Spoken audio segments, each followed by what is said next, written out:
What's going on, guys? Freak here from the channel Frost and Fist, and I know you're probably sitting here enjoying the Friday night live stream or maybe even the Saturday UK friendly live stream, but I just want to take a few seconds to talk about our merch. That's right, the Frost and Fist got some merch, guys. We got a lot of really cool things that we think you might enjoy, like for example this t-shirt that I'm wearing.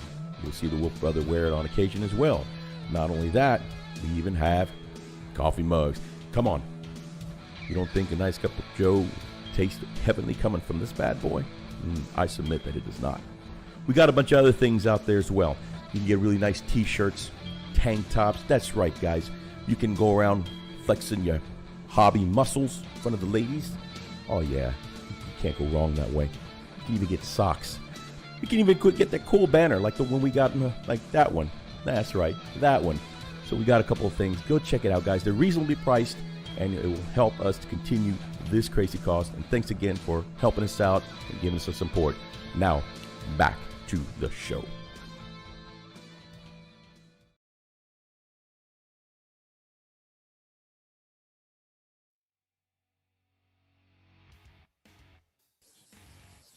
All right, guys, what is up, beautiful people? It's Wolf Brother Mythos from the channel Frost and Fist. So welcome to this video. And of course, with me tonight, I've got the ever impressive, ultimate Wolf Lord, Beaks, returning from our show last week, having another hobby hangout, chilling, chatting, getting some hobby stuff done together.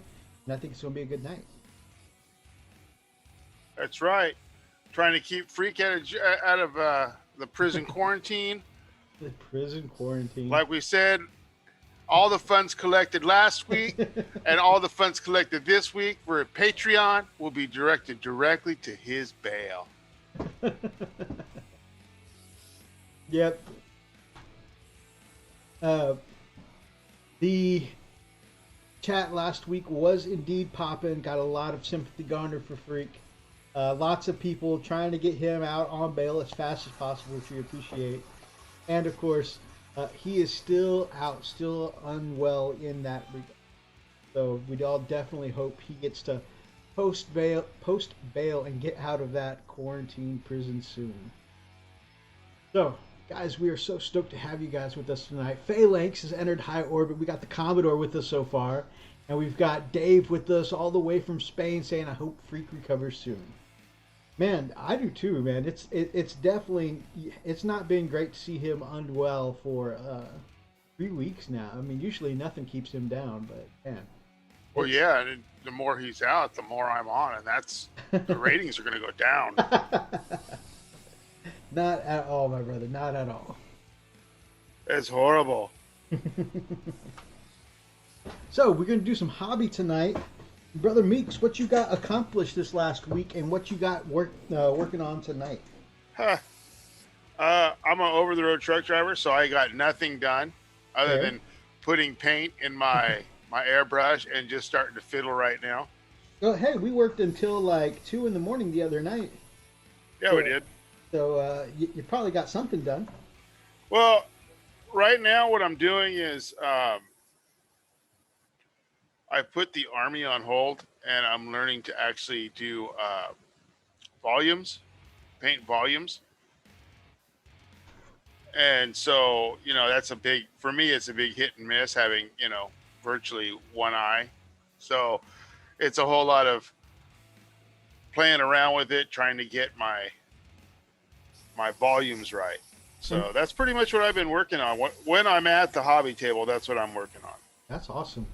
And so those who don't know, painting volumes is often a technique that a lot of people associate with non-metallic metal, but this can be used with really any color, and it's all about painting the shape in. So if you look at a Space Marine leg, for instance, you know, making sure you highlight the center of the leg to show the roundness of the leg and have the color begin to fade off, you know, and shade down, so that way the rounded area appears more round. You're really cutting those shapes in with the way you color it.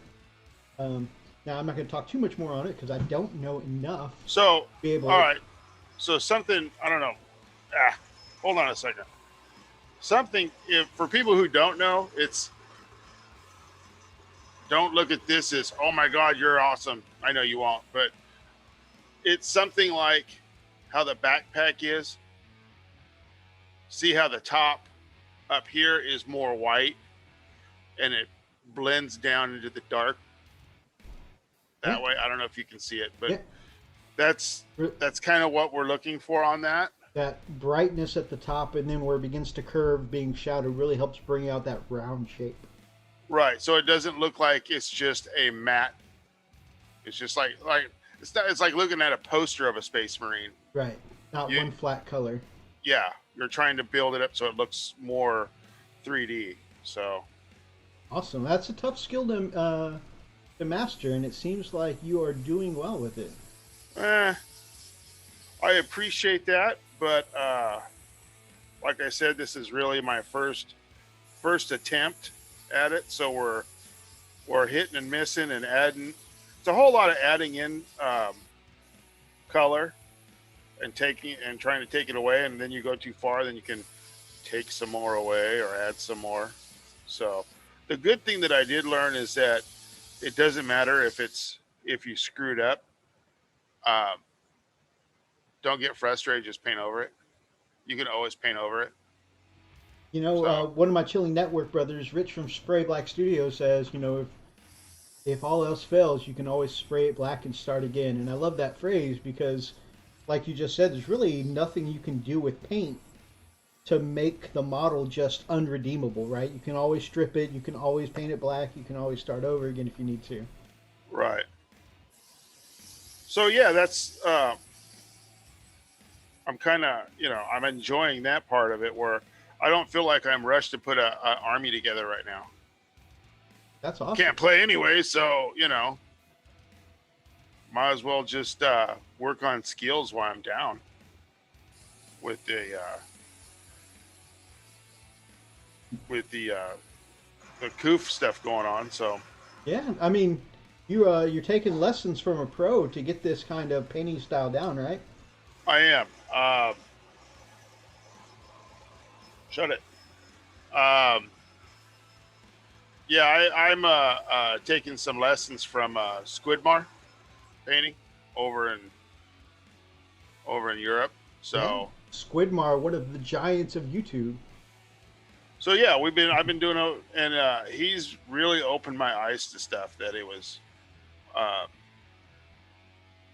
it's really been helping me out. So that's thumbs awesome. up on that. Brother Richard Smith, good morning, my brother. Says, "Hey up, boys. Good to see you, my friend. Good to see you. You are up early, my friend. Or is it late? Are you up early or late?" Brother Atlas says, "How many layers can I add before it's a lost cause?" Yeah, I mentioned you can always spray it black and start again.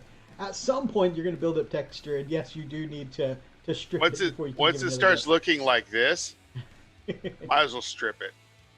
It can get too chunky. If it starts looking as chunky as your wolf brother, you may want to restart.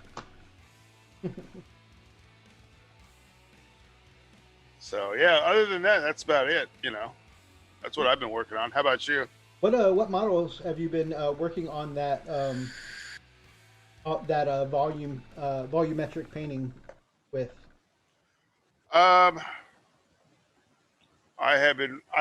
So I've been working. I wanted to do one smaller, just regular Primaris intercessor, and then I've been working on an Eradicator.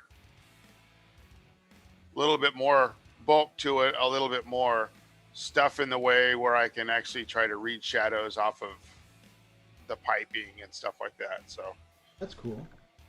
And the Gravis armor from those Eradicators have nice round shapes to really help bring out, focus on that volumetric painting. Yeah.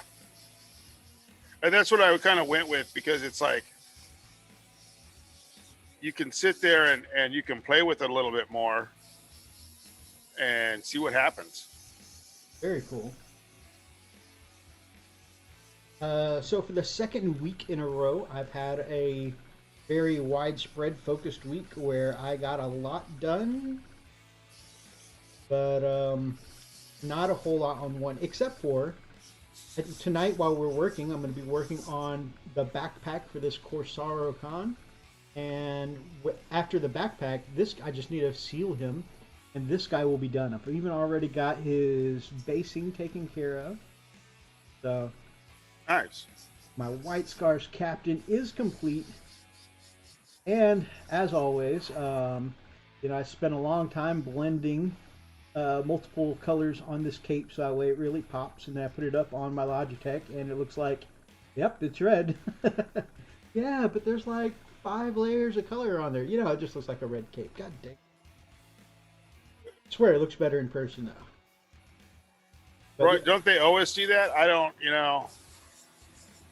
That's why everybody's like, send me a picture of what you're doing. I'm like, no, no. You take the picture and you're like, it looks better like this in my hand. I swear. Yeah. I did a bunch of blocking in colors. I did the canopy this week. I did the arm with the heavy bolter pistol, and I did the metallics on my Invictor tactical warsuit. Oh, nice. Funny because I was just talking to Brother Atlas about these tactical warsuits yesterday, and I was like, you know what? Mine's been sitting on my desk for weeks. Let me go ahead and start, or get back at painting mine up. And you can see I did the shading with my airbrush this week, to really get those darker areas. And I really think doing the shading that way really helps it pop out a little bit. Oh yeah. Well, that's part of your volumes right there. Yep. So that's probably a better example of volumes than mine is. So. Well, you were showing me the round surfaces. I kind of am kind of featuring it on how it looks on the flat panels. Right. So I think they're both good examples, just on different shapes. And that's really a lot of what volumetric painting is being able to paint those shapes in to be able to read more in a more defined manner. I put some of that shading on my War Boss on bike here, so you can see that skull's got a little more definition now. Color's kind of a little washed out there, but I did my 5 Primaris in Reaver Ninjas. Oh my god, I just said ninjas. My Primaris Reaver Ninja. Reaver Ninja. I did. That's awesome. I did 5 of those because yeah, I converted them up with a kunai and a katana on each of them. That's not GW certified. It is not. It is definitely 100% puppet sword. Puppet sword? Puppet sword. Yes, puppet sword. Except I just now noticed I had one fall while I was. By the way, I was on the Hobby Corner Kev's show earlier. That was nice. A fun show. And while I was hanging out with him and doing a little hobby hangout, I just noticed I had dropped a model because it got caught on my cord for my headset. I just realized the katana snapped, so I'm gonna have to. Do some cutting and converting there, but no sad music. No. So I did the shading on the 5 Ninja. Did the shading on, of course, and the metallics and the this canopy, by the way, is from Shapeways. A lot of people don't like the exposed cockpit in the tactical suit. So this is pretty cool. It only cost me, I think it was $10 on Shapeways. Really nice. They also do T-shirts. They do. Pop goes the monkey. Pop goes the monkey goes through. I guess works with Shapeways or something like that. Mm-hmm. They've got Space Wolf. They've got pretty much, I think, all the Loyalists canopies for those things. Oh, nice. So might want to check that out someday. Absolutely. Shameless plug. Yeah, I love Pop Goes the Monkey stuff. I've got so much of their stuff in my armies. I'm addicted to their bits, although their bits are a bit pricey for bits. Definitely more than you would pay for at Spellcrow, Cromlech, Puppets Wars, like the bigger chains that do those kind of. You are right there. That's true. But you're getting a more premium product though. So. Well, the thing that I like about it is that um, one, they're not resin; they're 3D printed like plastic. At least the ones that I've gotten, Mm-hmm. and so you really don't have to worry about the resin dust. You don't have to worry about. You still have to use the super glue to glue them on, Mm-hmm. but I think they're a little easier to, or a little bit more forgiving to work with, at least in my experience. I agree. I agree. Brother Atlas says he's got to go lay down, but we rock. He's not feeling well, feeling nervily tonight. Those a lot of you know I was supposed to have a game with Brother Atlas this week. Unfortunately, he did catch a touch of the Nurgle and is not feeling well. So we're going to push it back a couple of weeks, and then we'll reconvene when he's feeling better. Brother Richard Smith says, "Look sweet, meet those. Thank you, my brother." And Archer's popped in the chat to say, "Yo yo, what up, How's it babe?" going, guys? Get well. Brother Freak, I'm pretty sure made you one of these. Made me a cool little Oh slash yeah, captain. I wanted a Teeth of Terra captain or lieutenant to run with my scars. And now that you can only have one captain per detachment, this guy will probably be like a lieutenant. But I wanted a Teeth of Terra specific one. I don't know if you've ever looked into that Space Marine relic, Brother Meeks, man, but it's no, I haven't. ridiculous. You get like a bunch of extra attacks with the Teeth of Terra, and it's a flat 2 damage chainsword, and I think you get a boost to your strength too. No, I have not seen that, but yeah, he did print me one. I was a little flabbergasted when I looked at it. I was like, "What the?" And hey, that's a badass model right Yeah, there. it's beastie. So big thanks to Freak, and I went ahead and shaded it up, and so that way I could put this guy with my scars. Something I want to do for my brother Freak. I'm kind of getting the urge. You know, obviously his hobby mojo has been absolutely killed while he's been down sick, and of course, I mean he's not even been well enough to really even jump on WoW lately or any other video game. He's just really been feeling ass. So I think I want to paint something up for him at some point. Even though I've got like 50 million projects on the bench right now. The other thing I did this week is a boatload of power weapon effects. So 5 of these guys, Tartaros pattern Terminators, with big ass lightning claws. I really love these. And this is from the Burning of Prospero set. These are Man, going. that really looks nice. Thank you, my brother. These are going in my White Stars, the Eben Keshig Terminators. Speaking of actual legitimate 30k Eben Keshig, get up the power weapons on 5 of these. Wow. And on the Corsaro that you saw earlier, I did those power weapons this week. I did the power weapon on my dual wielding Blade Guard Sergeant, which is also Inja from 30k. And that's much on these short swords, much more difficult on these smaller surfaces. But I think it still came out pretty decently. You should do a tutorial on how you do those because I really like those. Oh, you know what? I think I can smash one of those out, especially since I've got a boatload of power weapon effects going on. This one's my favorite. So I did. I've got 2 Lehman Russes because I got one when Lehman Russ first came out for 30k, and then knowing that I love Space Wolves, another friend of mine got me one as well as soon as he released as a present. And so I've got 2, and so I'm turning one into my Blade Guard Captain, and which with just a head swap. And I really love the way the power weapon effect on the axe came out. Oh yeah, that's awesome. So yeah, I think that is definitely something I can do, my brother. Especially, I think the axe came out the best. Definitely do one of those. Let me get my.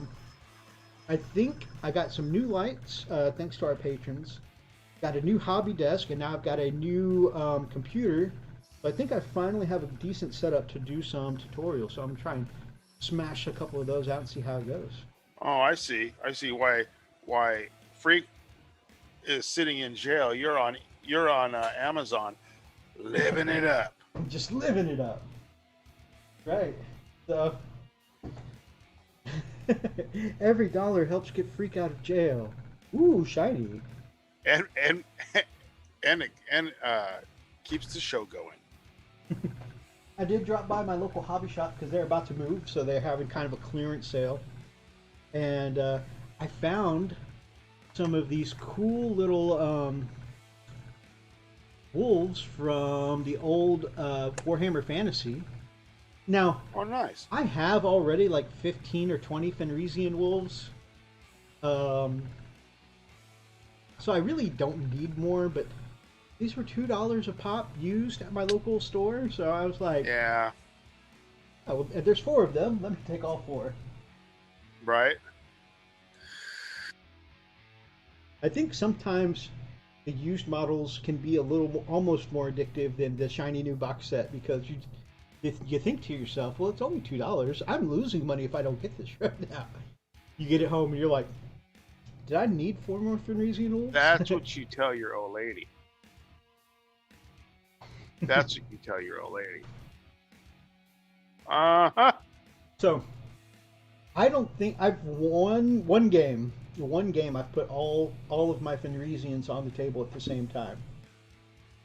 And I actually did. I put them with a chaplain so they could reroll all their hits, which was funny. They don't do a lot of damage, but having just a big blob of 15 to 20, actually I think maybe they max out at 15. Having just one massive blob in the center, and they just tore apart his scouts was actually kind of hilarious. Furry piranhas. Yeah, furry piranhas is what happened. Because I basically put all the buffs I could on them. I put them with a chaplain to reroll all hits. I put them with Canis Wolfborn, so they all got an extra attack. I had, I had Canis's lieutenant ability to, reroll ones to wound. And so it was a lot of like AP 1 strength 4 attacks, but it was just like the number of them. Wouldn't it have been epic if you would have done that against, I don't know, some super big model or some Chaos Primarch? That would be hilarious. And tabled them with 15 Fenrisian wolves. No one would believe you, but it'd be epic. No one would believe me. Just like I keep telling Zane I won't believe it until him saying that he took out, what was it, an Imperial Knight with nothing but bolters in one of his games. I said, I need to see that first. Well, I mean, let's just face it, it all comes down on the rolls. Oh yeah, of course. But it is Zane.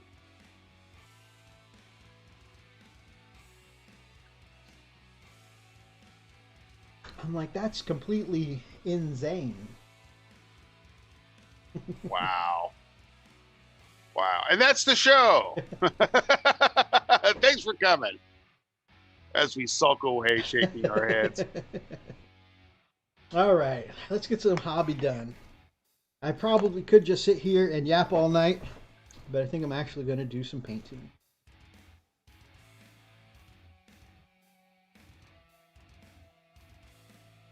Breaking out some of my favorites in the world, my broken toed brushes.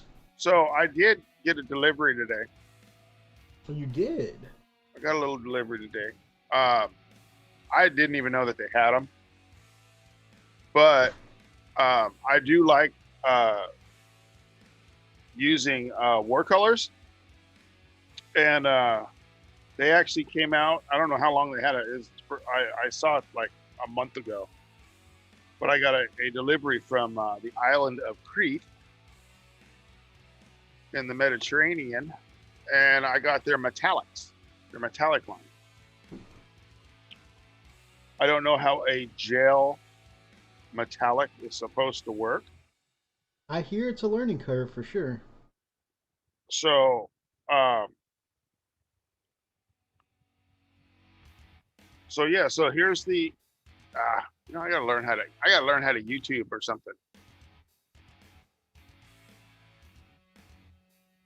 Oh yeah, it's washing out the color a little bit. There we go. So there's that. This right here is the metallic pewter. I don't know if that helps. So like a brownish lead kind of color? More of a white lead. Okay. Um, then they have this dark copper, which if you can't see this, just think of 1970s ghetto makeup, and then you'll go, oh yeah, okay, right, my aunt. Okay, Does seem like a nice reddish bronze. very Copper. dark, very dark, like like oh, you know, like the Tropicana suntan lotion that we all thought Oh, we yeah, were yeah. gonna put on Tropicana girls. Yeah, unless you freak, that never happened. A white metallic, which would probably be pretty freaking cool on your white scars, Oh, yeah. and then an antique gold, Very nice. and One of those deeper, rich golds. yeah, and then a regular. I'm not going to bore you all with it, but you know, I got another copper. But the one that I'm really interested in using is they have a metallic black silver. Ooh, black silver. So I'm thinking bolters. Oh, yeah. So we'll oh, and they gave me a pale gold, which I figure I could use as a highlight. So Very nice. I'll put pictures in the I'll send pictures to you, and if they look good, well, you can put them on. If not, see what happens. Very cool. So other than that, Wow. Mythos is obviously not taking the freak fund to buy comedy lessons. Ouch. oh, Ouch. I am hurt. The shots have been fired for real. who said that? Commodore. Yeah. Commodore, I've been hurt by that comment. I need you to ban yourself for 30 seconds. Ban yourself.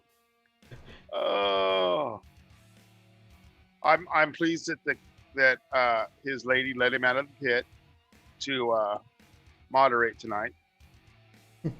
Thank you, Phoenix.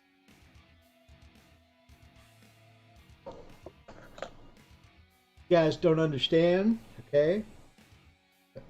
I am a proud dad, and so the dad joke's gotta be real.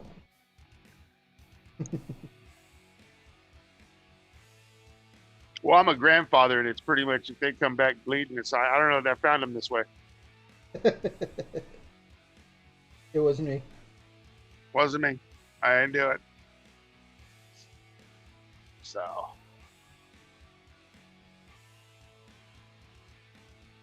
But yeah, that's that, and before I went on the road, oh, I have tried the Pro Acryl primer. I'm a big fan of their paints, so I decided to pick up the primers, and I'm probably going to talk blasphemy here, but I think it might even be better than Steinerez. Ooh. So if Rob's listening, I'm sorry, but I think the Pro Acryl is a better primer. It's like butter. I'm gonna have to try that out. Have you tried it? You tried it through an airbrush, I assume. Oh yeah, I use all my primers through an airbrush unless I screw something up or forget a little bit. Like I know we all have, like on a hose or something. Oh man, I forgot that piece of flash. Yeah. I gotta clip it, sand it, leave a little brush on it. But as of right now, I have not used it with a brush. And that's one of the things I was wondering about, because after watching, one thing I learned from watching Mini Warzone Pete is, you know, he showed me sometimes when you got a single model and it's got, you know, a lot of textured surfaces, not a lot of organic surfaces. I mean, not a lot of flat surfaces. He sometimes likes to prime by hand, finds it relaxing, and I kind of have come to like doing that too after watching him. And that's one of the reasons why I like Vallejo's, because it paints on nicely as well as airbrushing nicely. And then, of course, was, I can't remember whose recommendation it was during one of the shows we did. They were saying that Stynal Res is even better, and also I think it was Redbeard that said it, that Stynal Res paints on well too. So I was going to give that as a try as my next one, but now I might do Pro Acryl as my next one. Of course, the only thing is, right before Stynal Res was recommended to me, I had just bought 2 brand new giant bottles of each of the colors for Vallejo, and so Right. I may not need any new ones anytime soon. Well, I got and the big ones. the other thing that Steino Res, I guess they're all doing it. I guess Steino Res started doing it. But the Pro Grill also comes in multiple colors, and they're also talking about expanding that line of color.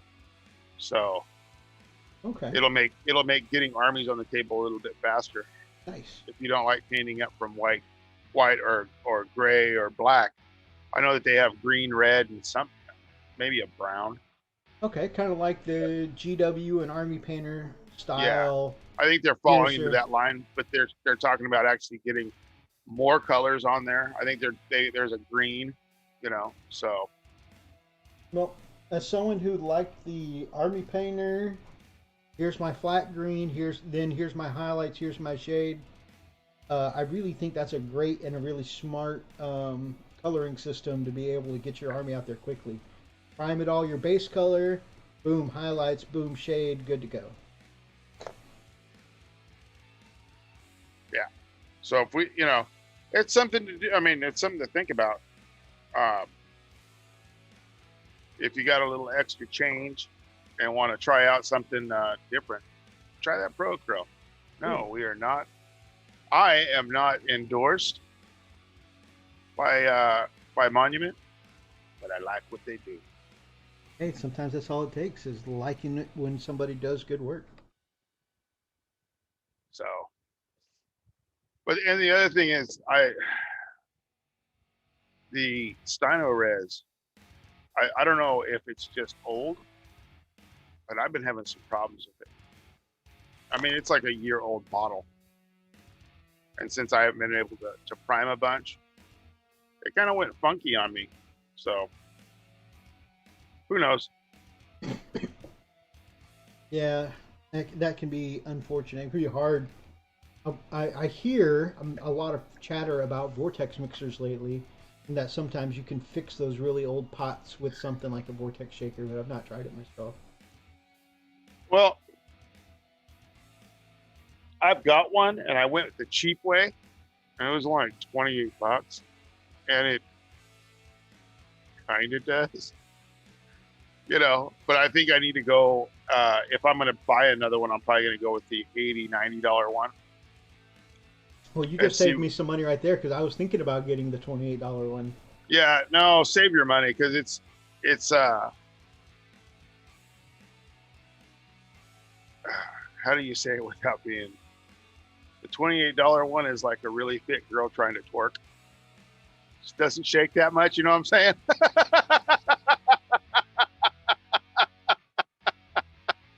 You're hoping for a show and it just doesn't happen. Or a white girl. What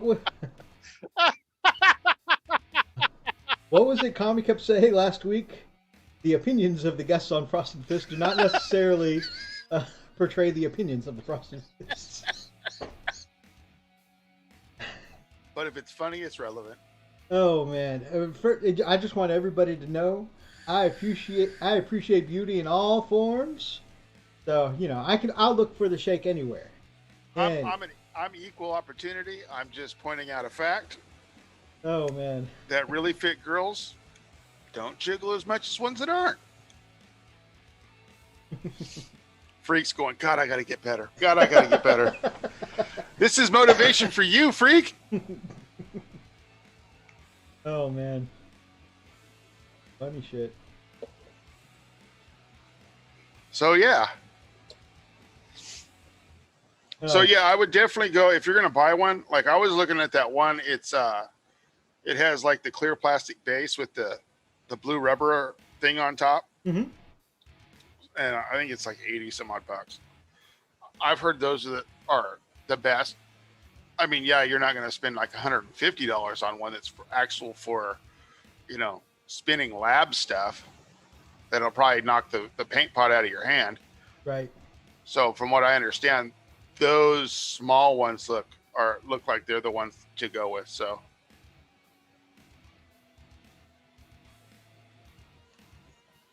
Mythos enjoys all women, even ones with no ass to shake. Exactly. well, who doesn't? You're right. Who doesn't?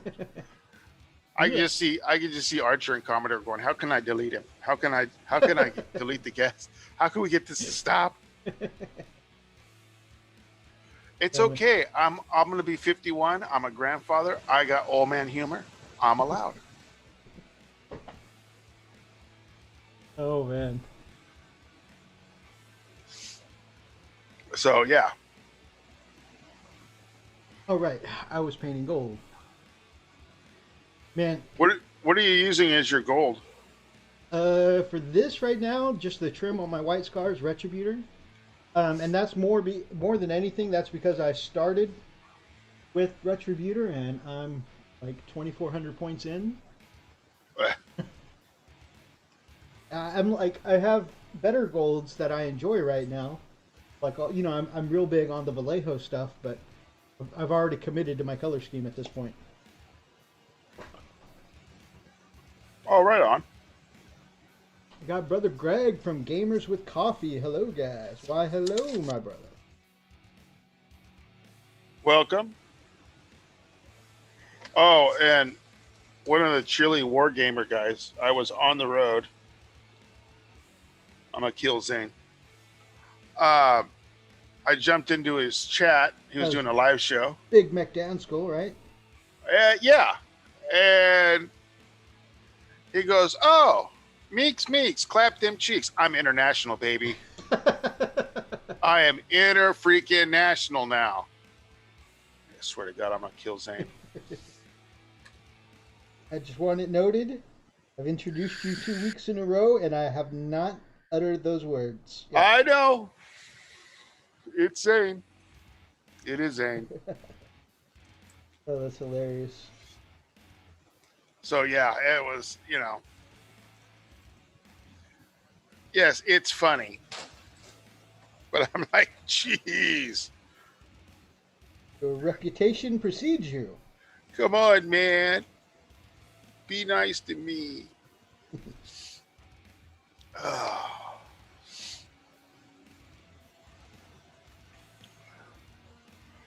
So, yeah. So,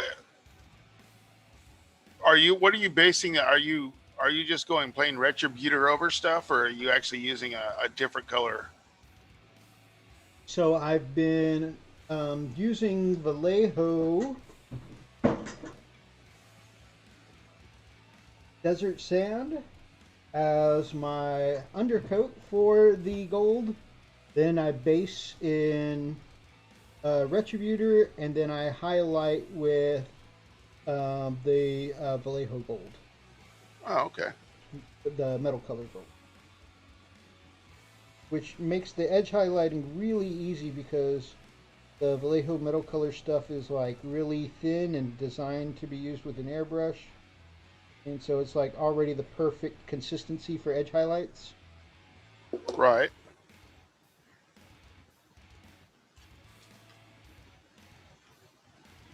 So, one of the things I think is going to be interesting is doing all these katana and these kunai with no power effects, because I don't think I've painted a metal sword, like just a flat metal sword with no effects on it since I first got into the hobby a few years ago. So that'll be nice. And I don't want to do the effects on these guys because, you know, they're Reavers. They're just plain metal weapons. They're not anything out, you know, power weapon related. And so I don't want to misrepresent what they are on the table, you know? Because essentially my katana on these guys are just basically glorified, was it the Reaver hunting knives? Yes. Yes, but with a kill team, I don't know. I know Space Wolves have a combat specialist in Kill Team, but that knife will wreck your world. Really? Yes. So anybody that says Reavers are not great probably never really rolled with them that well. Or never applied them in Kill Team. True. Well, I mean, and it's going to be, you know, the Space Wolf thing. Let's see how that's going to work with the Hounds of Mordkai. Right, right. And I have some I need to convert up. I've just been meaning to get my tutorial setup going because one of the tutorials I wanted to do is a Chilling Network Primacy collab where I told you I bought those Deathshorn for the 30k Space Wolves. And I've got 5 of these Primaris Reavers, and I want to do a little tutorial on turning the kit bashing them together and turning this Primaris project mixed with 30k Heresy project. All right. Hey Well, there, Ashley. Good to see you, Ash. What am I painting? This is a White Scars Captain, Corsaro Khan, and I am very close to finishing up. I just got to do his little totem pole on top, and he will be good to go. a Cyber American Eagle. Exactly. I am amused because on the box art he's got a hawk, but when I saw this bird I decided it couldn't just be a hawk. So I'm gonna get in a little closer here, and you can see it's funny because White Scars are space Asians, but instead I gave him American Eagle, which kind of is a representative to me because, you know, I am an American, but I'm very proud of my Asian heritage. That's cool. It looks good too. Thank you, my brother. Looks real good. Oh man. So yeah.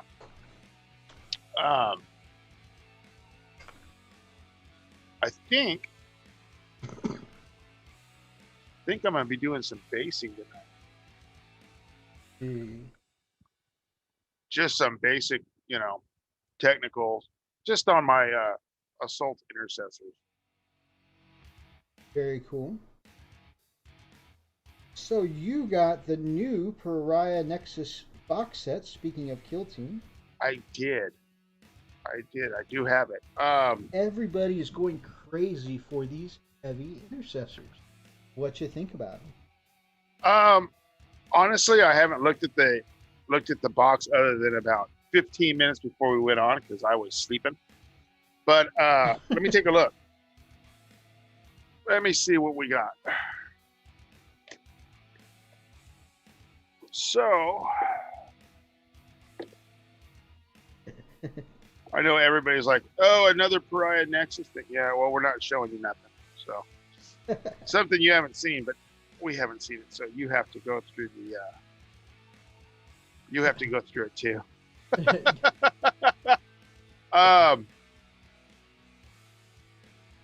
Let's see. I mean, just looking at the box. Okay, let's just look at the box. The terrain you get, bunch of Necron garbage cans. You know, it's like Necron Disneyland. There's a garbage can everywhere. You know, and a lot of people are really stoked about that because, you know, they hadn't put out a lot of Necron terrain prior to this. However, you know, if you're into Necrons, that's cool, but if you're not into Necrons, this terrain may not be for you. Well, I mean, it's going to be good for anything, really. I mean, you've got, you know, if you're into Necromunda, if you're into this, I mean, all terrain's good for everything. You know, I don't see a problem, you know, either way. I was just hoping for the price that I paid for it, that it would have been a little bit more beefy. Right. Terrain wise, you know. But hey, I got plastic blade ones. So I'm gonna piggyback on some of the comments in the chat here.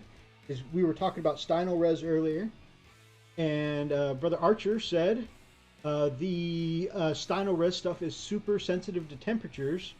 Brother Smith asked, he just bought a load of Steino Res. What sort of temperature should I avoid? And it's extremes one way or another, especially the cold. Which I'm maybe why it's not been performing too well for you up north.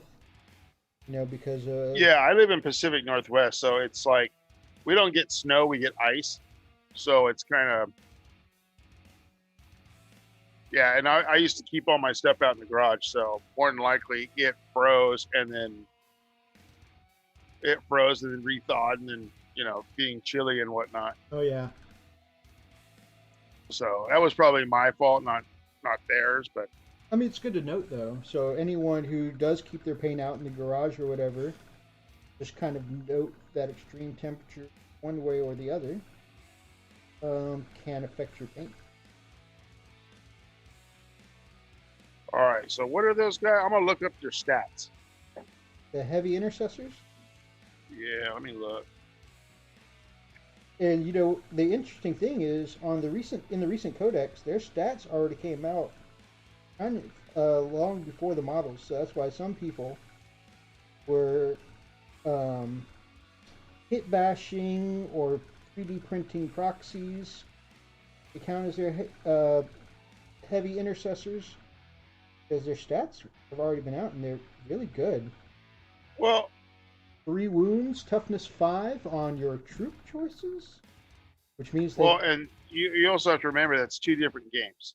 Sure. You've got Kill Team and then you've got 40K. So I'm sure that there's going to be a little bit of difference in that. But the good thing about this is that these give you the rules, like the Judicator, the rules are in here, the Primaris Librarian, Librarian in Phobos armor. I mean, there's Librarian and Terminator armor. It's all the stuff that wasn't in all the models that came out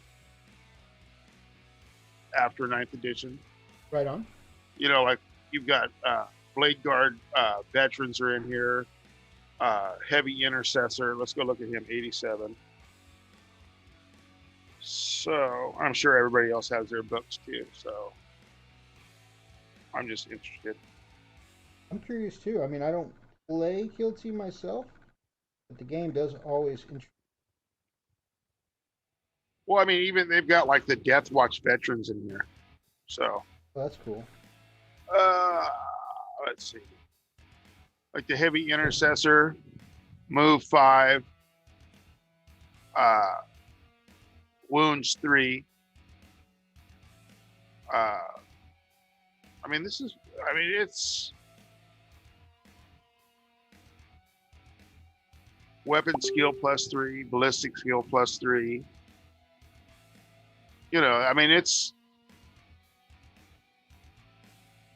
It's not bad. Sounds beefy.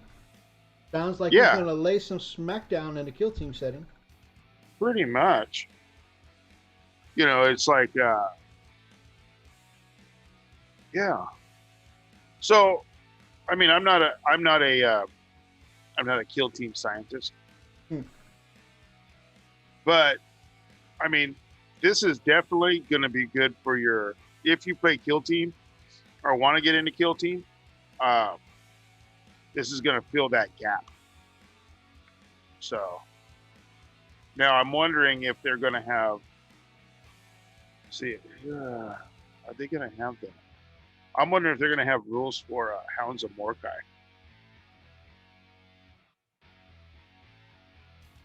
That would be interesting. Because they're a Kill Team right there.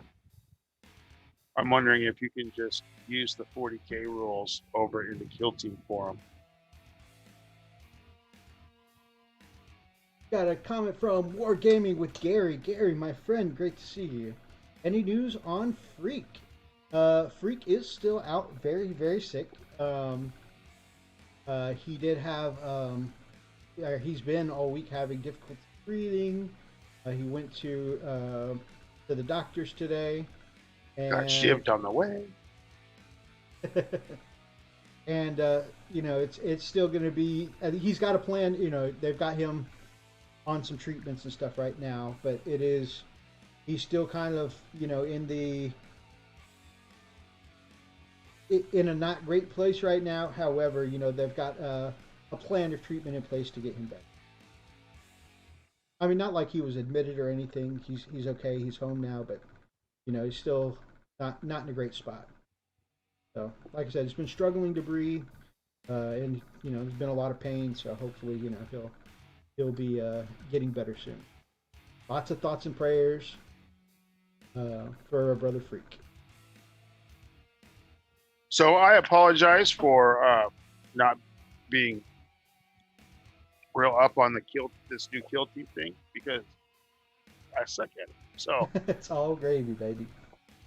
Besides, not a lot of people, and of course, like you and I were kind of mentioning, I mean, it's understandable to not be directly on top of the rules when, nobody's getting in games right now. So that's totally. No, and that's the bad thing. That's why we're kind of putting this whole, trying to get people to play at homes. Hopefully, when people feel secure with these shots, then we'll see what happens. Yeah.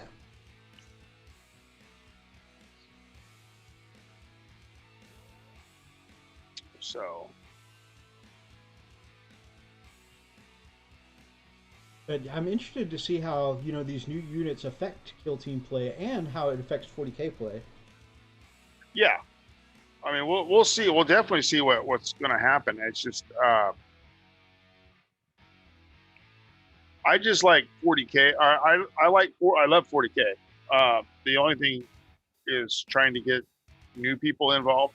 Mm-hmm. And I think that the kill team is the way to go. I mean, totally understand that. Six models you can buy for $50, and at least and for $100 you can start playing. Yeah, theoretically, I agree. I'm really interested to see how these units change 40K because a lot of people feel like having a troop choice that is toughness 5 and 3 wounds, having them sit on objectives and just have them so tough to get through to take a Space Marine army off of objectives. Some people really feel like this is going to change the game in 40K. And I can see from a competitive standpoint, I mean, probably going to have some people out there that are going to bring 3 max size units of these to sit on the objectives. And I can see them being very tough to shift. I don't personally foresee it being game breaking. I think, that's going to be a little extra tough. I can see it upping the difficulty playing against someone doing this. I'm not sure game breaking is the right, way to look at it. But well, and the thing is, I think people want that. Tabling aspect of it. Oh, yeah. And this is going to make you have to rethink your strategies. I mean, because you can sit there and get tabled, but at the end technically win because you've held more objectives. Right. So I agree, it's the smaller battles. Richard Smith says, Kill Team got me back into the hobby after 25 years, but now that I've played Warcry, I wish Terrain Kill Team rules were more like that, more killy. I've heard that too. I've heard a lot of people go, they wish that 9th edition would have been more like Age of Sigmar or the new Pariah Nexus would have been more like Warcry. I have not played them. I don't know. I haven't played them either, but I have to admit that watching a few Warcry games being played has really tempted. I already like the gritty kind of models that Warcry has. Oh, they got beautiful models. Beautiful models. I really like one of the new factions that are like have these. I guess they're kind of I don't know if they're Slaaneshi or whatever, but They have like these flowing purple robes and like blades on silk sashes and stuff like that, and they just look really cool. Almost, actually, they almost have almost a dark elf, kind of vibe to them, a Drukari kind of vibe. I don't know what they are because again, I don't play the game, but they just look really cool. But yeah, a lot of the models from that look really cool, and it kind of makes me intrigued. I don't know anyone who plays Warcry, unfortunately, so it's like if I got the cool models, who would I play with, kind of deal. Right. Well, that's kind of. I've got a pretty good, uh, pretty large community up here, and it's a hit and miss. Either they're Warhammer 40K or they're Age of Sigmar, which is fine. I don't have a problem with it. Uh, but there's definitely something that everybody's liking about this Warcry. And I'm thinking about checking it out. See what happens. That's not good. By that same token, I have literally one friend of mine that is into Age of Sigmar, and I am stoked. Well, that's one of the reasons why I'm trying to clear all these projects I've had on the go for a while. Because one of the things is I want to start my Sisters of Battle army, and I want to get to my Stormcast Eternal army that I've got here. And while I'm doing that, I really want to clear all this stuff so I can get to them on kind of a semi-fresh slate. So. Well, yeah, go ahead. I'm sorry. I was just saying, I'm really pushing myself to clear all this half-done stuff I've got sitting here. Well, I've got the Caradon Overlords on the shelf back there that I'd like to get planned. And man, because those are some really good looking dwarves, man. You do the dwarves, I'll do the Stormcast, and that we can add that to our list of games we're going to play when one day, we meet up cross country. Oh yeah, because we got to make that happen. I'm sorry, we got to set it good. Hell yeah. Hell yeah. The Canite Shadow Stalkers. They look awesome. Nice. They're shadow elves from the realm of shadow. Very cool. That sounds badass. That explains all the, like I said, the sashes with the blades and the whips on them. Yeah, it does.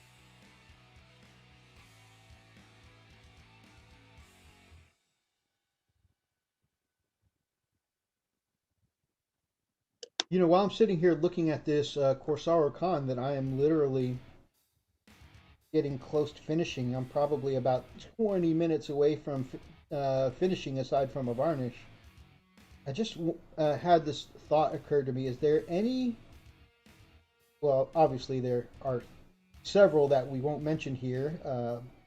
Those will only be mentioned on the OnlyFans channel, but is there any more satisfying feeling than that last bit where you paint the rim of the edge, or the edge of the rims on your model to say, "I'm done"? Oh yeah. Such a satisfying moment. And it's funny because it doesn't matter whether it's your Imperial Knight that you've been working on, or just a simple grot. The feeling I think is the same, where it's just like, and done.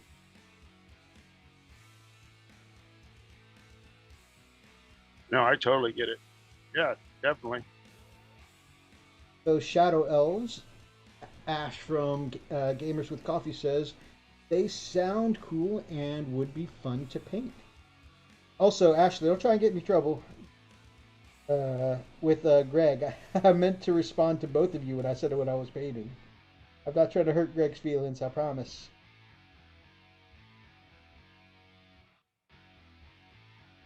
Funny though.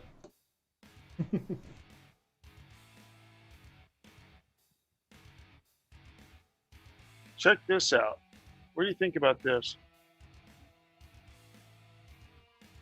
You probably can't see it. Hold on, I'm going to switch to the bigger On the Zoom call. Oh, the the round, legs. yeah, the roundness on the legs. Yeah, that's really Yeah. reading through, man. So yeah, I am not set up for being a YouTuber, but sorry if guys you can't see that. No, that's literally every streamer ever who does the hold it up, including myself. I'm not casting any shade. Who does the we want to show off, we want to be able to show people what we're doing. We hold it up to the camera, and then we realize that's never going to focus. It doesn't.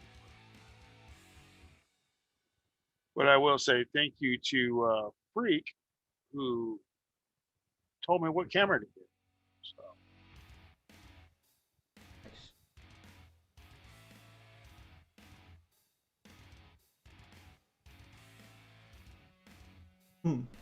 That's how I felt when I finished Greg's Space Marines. Exactly. You put that last ring around the base, boom, baby. I did I'm done, bitches. I did that slightly out of sequence because I've already done my base for this character, and then realized right as I was about to say I'm done that I hadn't put his backpack on yet. Oops. Oh man, one of my two favorite colors to shade with, hot of basilicanum gray, is almost oot.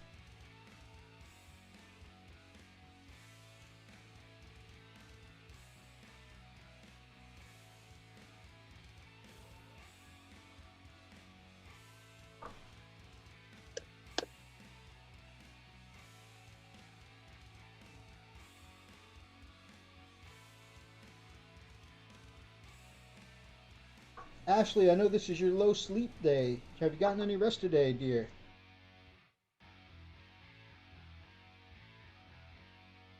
Hate to feel like we were keeping you up, but at the same time, we always appreciate when you swing by.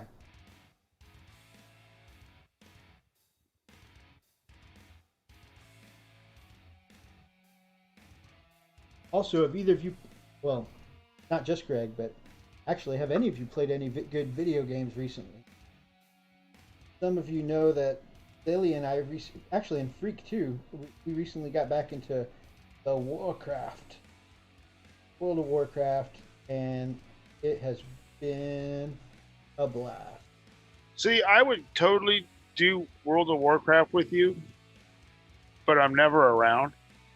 I got like a couple days, and then I'm gone, and it'd be like, you guys can't do anything until I get back, because then I'm going to be like, 50 levels below you.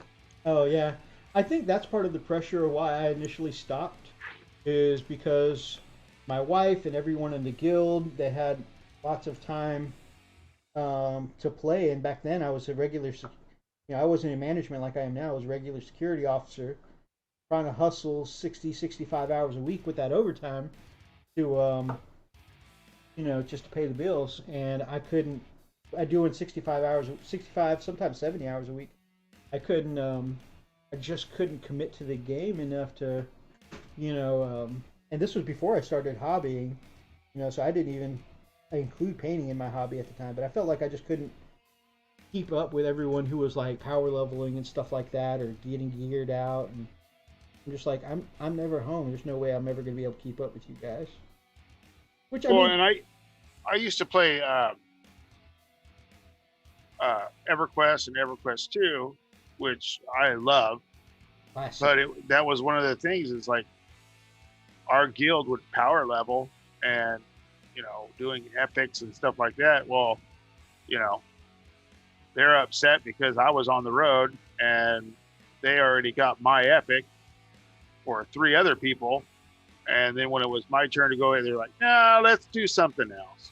So that kind of sucked. Yeah. But And conversely, I do want to put out there, I'm not complaining about my guild whatsoever, because my guild, actually all my IRL, I'm like I'm in the chat speaking right now, all of my real life friends, and so they were all extremely patient with me, and they never required that I get up on their level. It's just I felt like, you know, I'm always behind. You know, so Right. it was a personal feeling. Well, and that was the thing. Most of my EverQuest friends were all like East Coast, you know, other side of the world type stuff. So it was kind of like trying to get them to, you know, it wasn't fair, and it was just kind of like, yeah, all right, well, I'm just gonna bounce out. Yeah, it's totally understandable. You don't enjoy it, you don't enjoy it, right? Why keep paying for it? Well, I mean, I really enjoyed it. It was just, No, I meant the guild process, you know. yeah. Well, and I mean, hell, I even loved my guild, but it was just, man, trying to get it all together. It's just, man, it was rough. Boom. Done bits. Done Nice, bits. congratulations. Thank you. All right. I'm going to do my lap, my victory lap, and then I'm done. No, I'm just kidding. Dead Space. Going back and playing Dead Space. Nice. I loved. That's not one I've ever played myself. So because I don't have a ton of time for video games, sometimes on like. Also, I'm really bad at horror games, so sometimes I'll just watch Let's Plays of them. I really enjoyed watching the Dead Space game.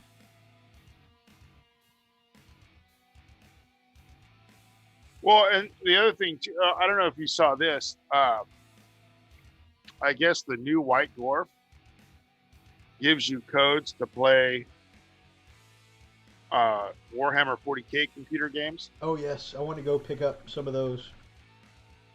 So I don't know how well that. I don't know if it's just for a minimum time or whatever, but it'd be kind of nice to see if I like them. You know, I really want to play that Armada game. Star Trek Armada? No, Oh, the 40K ships. What's the name of that damn thing? I don't know. Does anybody know what the 40K spaceships game is?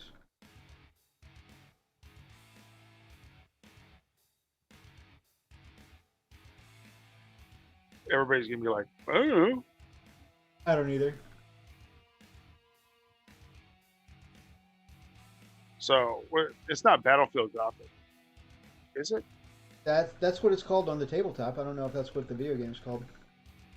Oh, I don't know. Anyway, it doesn't matter. So I'd like to try to play that. But That'd be cool.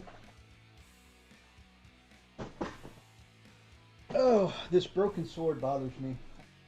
I'm probably going to have to go through all my bits to see what I'm going to replace this broken sword with. Can't believe I snapped a katana, man. That's heartbreaking.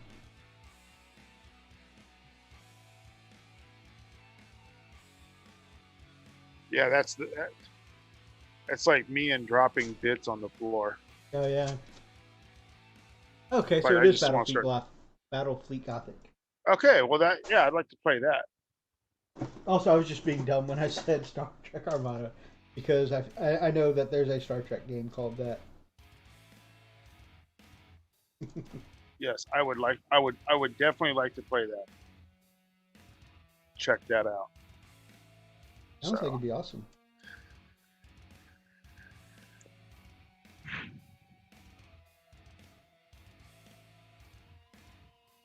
so what? Let's see.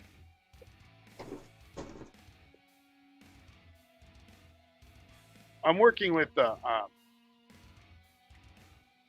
because my brush control really sucks, and I'm trying to use oil paints to do some of these volumes with. See if that'll work. Sounds cool. Good night, Greg, my man. Get some rest. Actually, I'm sorry you have to work. I know you're usually off. Well, I'm pretty sure you said you're usually off on Fridays, so I'm sorry you got to work tonight. Are we boring them out? Or am I boring them out? Let's do that. Ah, he's got to get up early.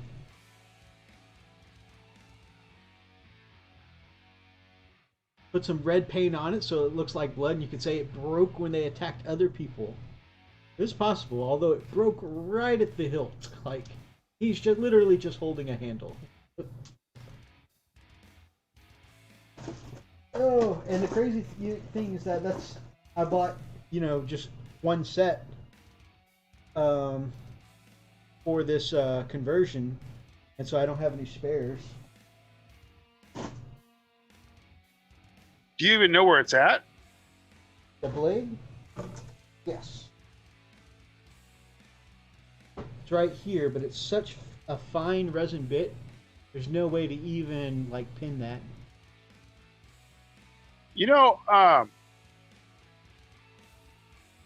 It's not pinning, but I heard Brother Rob talk about it.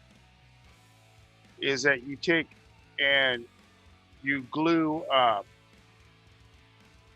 tissue paper, super glue tissue paper, and when you glue it, like usually you put a little glue on the bit, then push it together. But if you put a little piece of tissue paper down, that kind of adheres both pieces together with a stronger bond. Oh yeah. Such a fine resin piece though. It's like 2 pins. It's so tiny. I might try that out though if I can't find a suitable replacement. Not boring. I got to get up at 3:30 for work.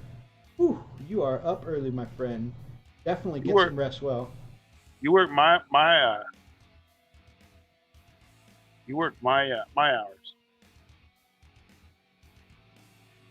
Yeah, I know when you get up for work, you're up super early as well.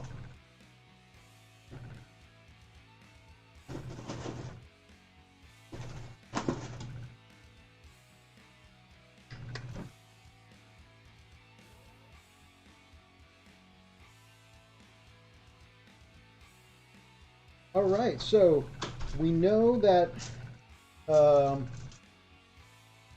heavy intercessors are going to be a big deal on the tabletop. Are you putting those with your wolves? Oh yeah. Having them hold the line while the rest of your army goes out and punches people in the face? Pretty much. Sounds like a good plan. That and eliminators. What am I looking for? Eradicators. I'm sorry. Be running a lot of eradicators.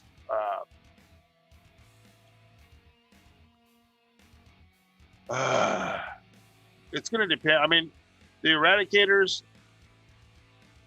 I want to do. I have a couple boxes of tactical, the old school long fangs. Nice. And my idea is, let's see what happens when we throw everything but the kitchen sink at them and try to get up the board. Nice. I like it. And eradicators on your back line will be great for camping out that back line. And of course they are currently, and I'm sure they'll get nerfed at some point, but currently they are the best anti-vehicle firepower in the game. Right. That's going to be nice. It's going to set up well on your tabletop. Hello, beautiful people. Hobby Corner Kev, who's not really here, I'm sure, because he wouldn't want to upset his wife. But awesome. I had a great show. By the way, go check out Hobby Corner Kev's video. You can check out in the description below all of my Chilling Network brothers. And you'll definitely find Hobby Corner Kev there. Had a great live stream with him earlier. It was definitely a blast and a half. Nice. I even broke him a little bit on stream, so you can go check that out. And it was just, we were just hobbying, just like now with Brother Meeks. Hobbying together, barrel of laughs, absolutely a good time. And that's the way it should be. Yes, sir. Slow maintenance, having a chill chat. That's it. Well, and honestly, that's what I love about the hobby. I mean, I love playing when I ever can. Thank you, COVID. But it's the hobbying.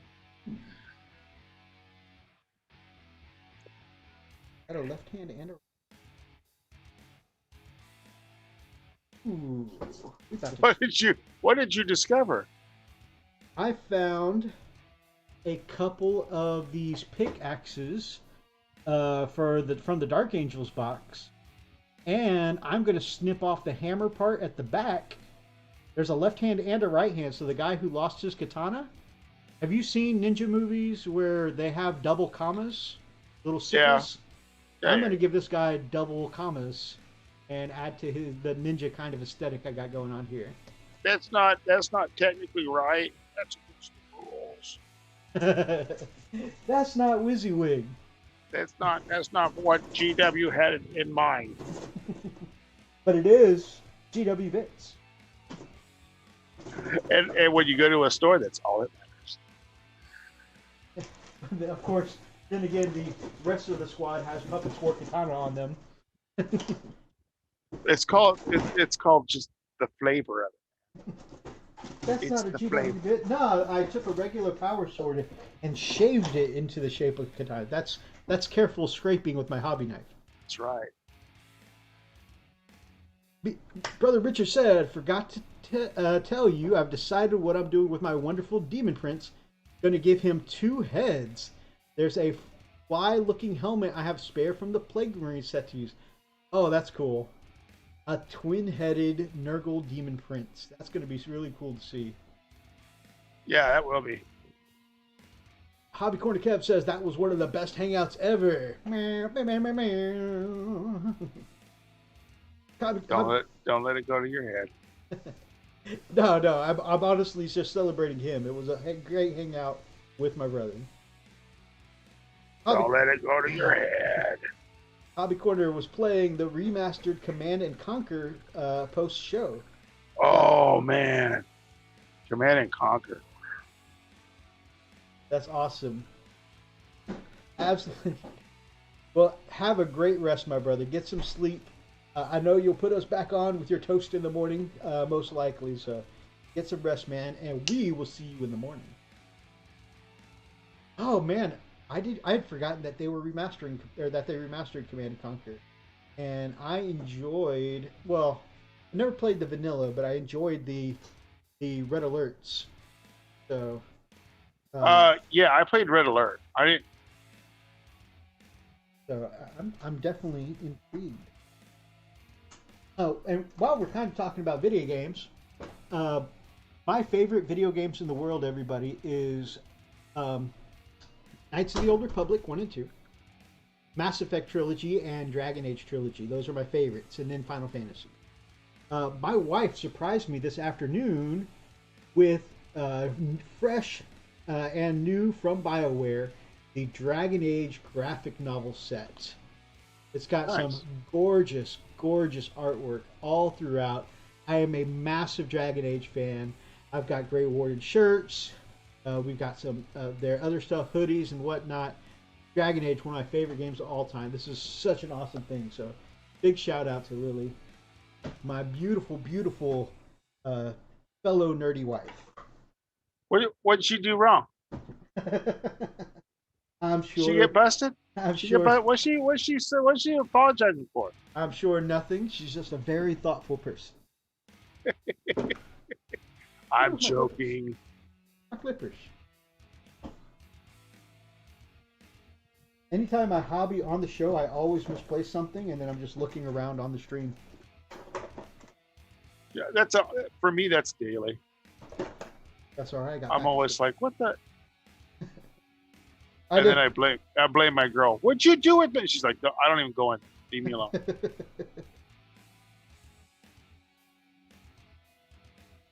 Get yourself in trouble, Meeks, my brother. I was bored with my foot in my mouth.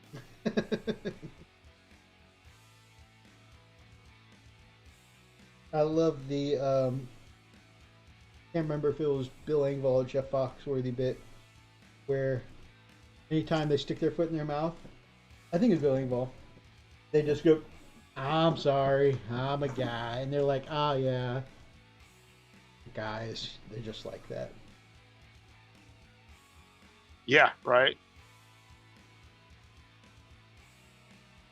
Ah,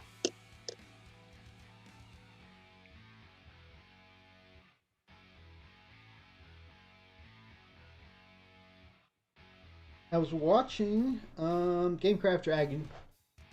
I don't remember if it was this week's episode or last week's episode.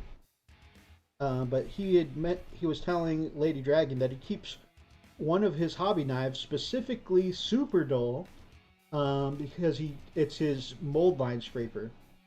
And I was thought that kind of tickled me because I've got one exactly the same way. It's dull as hell. It's got super glue on it from where I've scraped away, bits and pieces of stuff with super glue on it. And sometimes, like when I want to adjust something that's already got glue down, instead of touching it with my fingers, I'll use specifically the dull knife. And so that kind of even adds to the dullness. And man, it makes a great mold line scraper. well, as a mold line scraper, uh, Freak got me this. I don't know how he got it out of how he got it out of prison. Yeah, I don't know. It's literally like a little shiv, Huh. and I got it. I like ordered it, and it came from Japan, and I've literally like almost had to go get stitches. Wow. This thing's so damn sharp, and it's like maybe it's a little too sharp for me.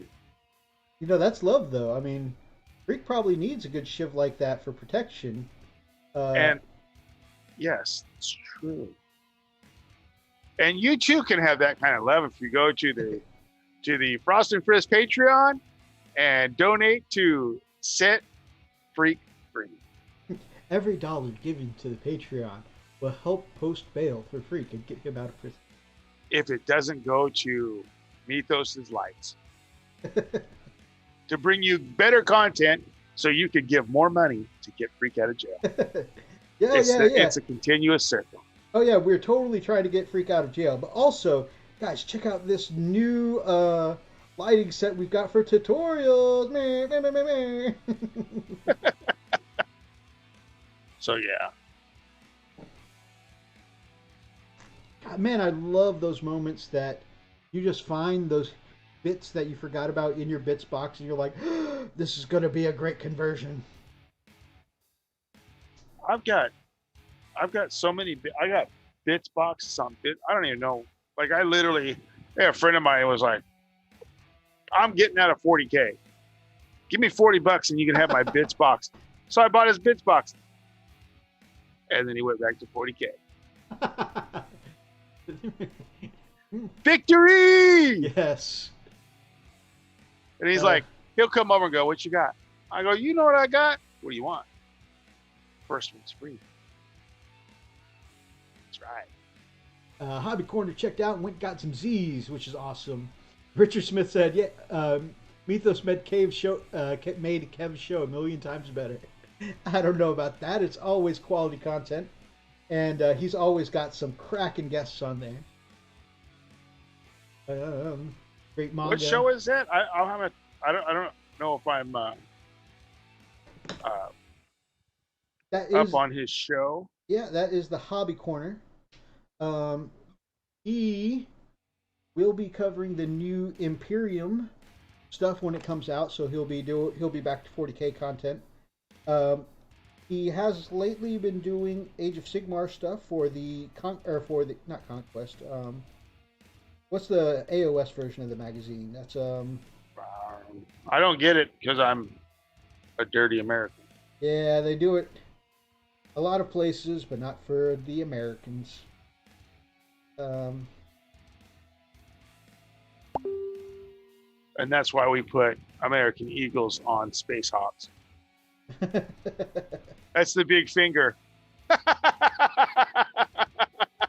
He was joking with me earlier because I said that we do an intercontinental live stream because Freak and I are the intercontinental champions of YouTube, and he was joking around saying that that's an American thing to do, is to call yourselves the winners when no one else was competing with you. And I said, hell yeah, that's my American identity. Back up, man. That's right. Intercontinental champions. Especially in wrestling. In wrestling.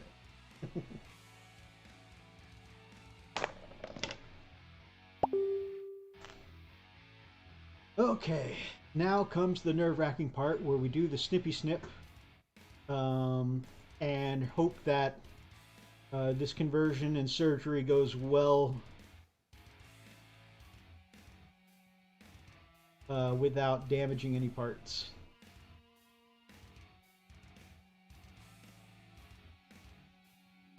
And after we do the surgery, we can check in with our Art of the Week.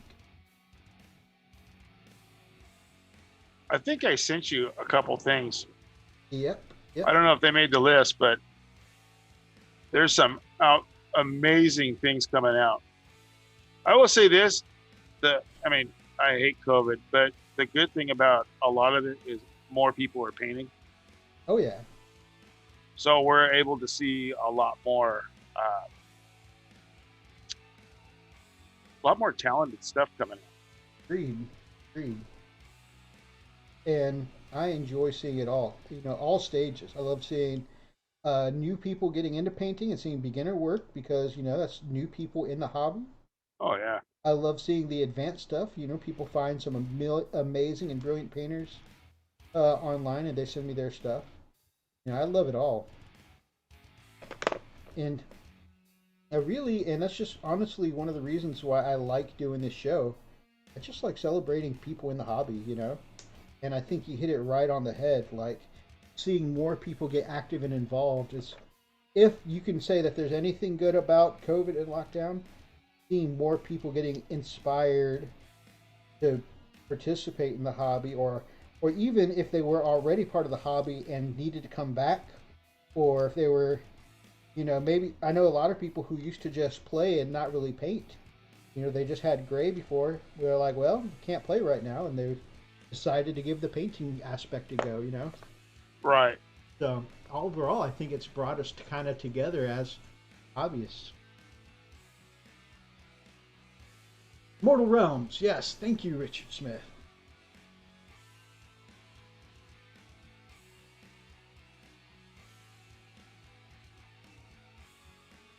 Yep, Kev's been doing some great painting on the Mortal Realm stuff. Admittedly, though, the stuff I love the most is always his 40K stuff. So before, when he was doing Conquest, that was really good stuff. He started with because he paints up as the magazine for a lot of his stuff. To give people an idea, because it's one thing to see it in a magazine, but he just wanted to show how if you paint by the schemes and the tutorials they give you in the magazine, kind of what it comes out looking like. So he started off doing Ultramarines, but then halfway through they sent him a special issue, or a special shipment with Silver Templars, and he ended up falling in love with their lore and color scheme, and he switched over to Silver Templars. And I actually, don't get me wrong, I like my my blue boys. I've got a small contingent of that army, but I really like his work with the Silver Templars better. Come on, man. Nobody likes Ultra. Come on. That's what. Quit drinking that Kool-Aid. I don't know if it's so much Kool-Aid, because I think right now it's more popular to not like Ultramarines than to like Ultramarines. That's right. Jump on this good bandwagon.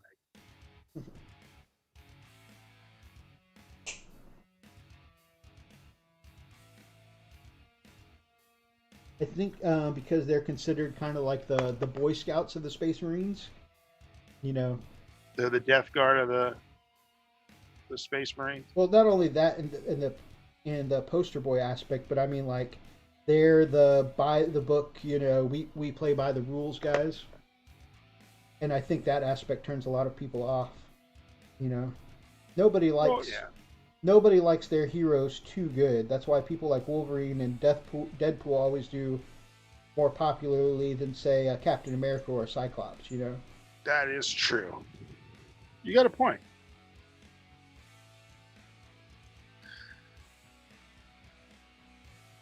people like to cheer for the Jessica Rabbit. She's not bad. She's just drawn that way. Oh, I like this Jessica Rabbit. I mean, who doesn't, right? By the way, fun little story. One of the first times we went to a convention together, my wife dressed up as Jessica Rabbit and had so many people stop and ask for her picture. It Oh, was awesome. And man, you know, I had the biggest ego because I was walking around with her, and everybody kind of was giving me kind of the stink eye, like he's going home with her tonight, and I'm like, yeah, I am. It was until, of course, the one creepy guy. who Uh, didn't care? yeah, the one creepy guy who was running a hentai table. Which, if those who aren't familiar, hentai is anime porn. And so this big anime convention has like this one table in the back where, you know, adults can go visit if they want to pick up, you know, some of their videos or manga. Anyways, we're walking by the back row, and that guy's like, "Hey, can you come over to my booth? I want to get your picture." She's like, "Okay." And then like, you know, she let him take one picture, and then he started getting creepy, and we're like, "We got to go now. We need an adult." Can I take your picture?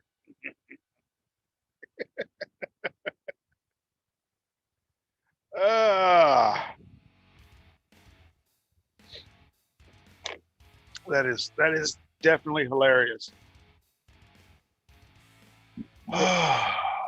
Yep, I got to be Jessica Rabbit's escort for a day. Oh yeah. So she let you. Yes, Mythos had the biggest ego. I'd call it that too. I mean, you ain't wrong. She let you. I'm And legit. Oh, go ahead. I mean, come on, let's face it. All of our ladies kind of just let us do it. I'll Yeah, let you. I'll let you hang out with me. Okay. Thank you. exactly. Me love hanging with you. Um, I'm legit excited how many extra part this Blade Guard kit leaves you. I don't know if I read that comment out earlier because I remember reading it in my head, but we were in the middle of talking. I don't know if I read it out loud. But for the archers working on the multi-part Primaris Blade Guard kit, the new multi-part kit that recently came out, Oh and yeah, how's that coming along, Archer? apparently it's got a ton of extra bits. You can easily make another 2 or 3 from just the extras. Nice. What? That's awesome. It looked like it was going to be a good kit when they previewed it and showed kind of all the extra bits you were getting. So that's cool to see.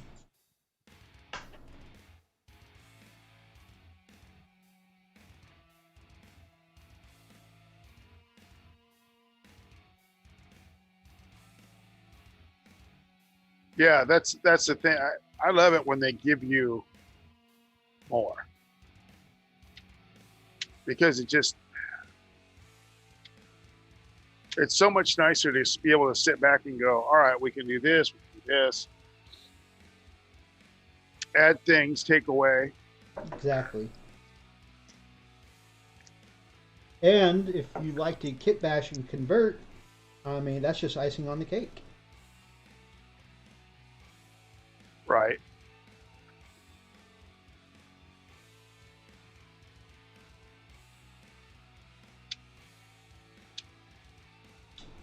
Got I all 3 really, built and converted already. It's good shit. Nice. I organized all my stuff. Now I can't find anything. I hate when that happens. Especially when you freshly cleaned up the bench and you're like, ah, finally it's clean. I can get to work now. I've got like a ton of sterling mud, and I'm like, I need the brown. No. What was wrong with me? Oh, so okay.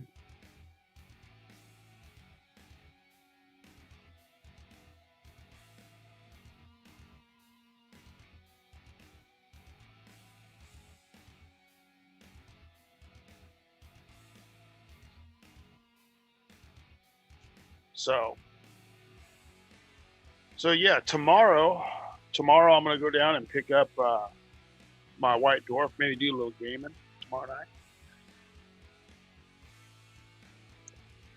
That'll be cool. In between working on more models and stuff. So, but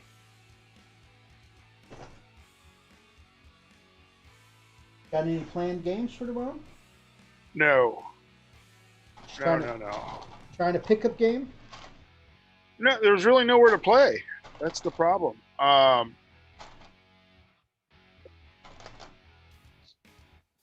Right now we're just.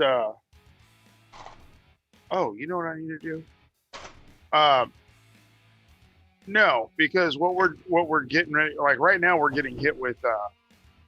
We just got hit with 2 winter storms. Oof. So everything's freaking chilly, and our barbecue game days have kind of went to the wayside until supposedly it's supposed to be spring here, but spring decided to take a couple weeks off. Right. So, but that gives me a chance to build terrain. Right on. So I can get my board together. Or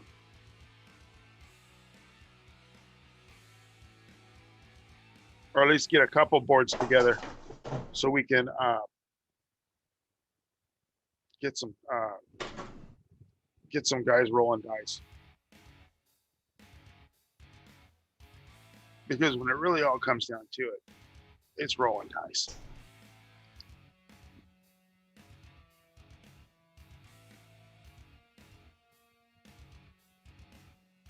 But you got the Mechanicum terrain, right? I do. I've got so much terrain that it's unfreaking believable. I know you finally got that statuette set you were looking for. Yeah, I'm working on them right now.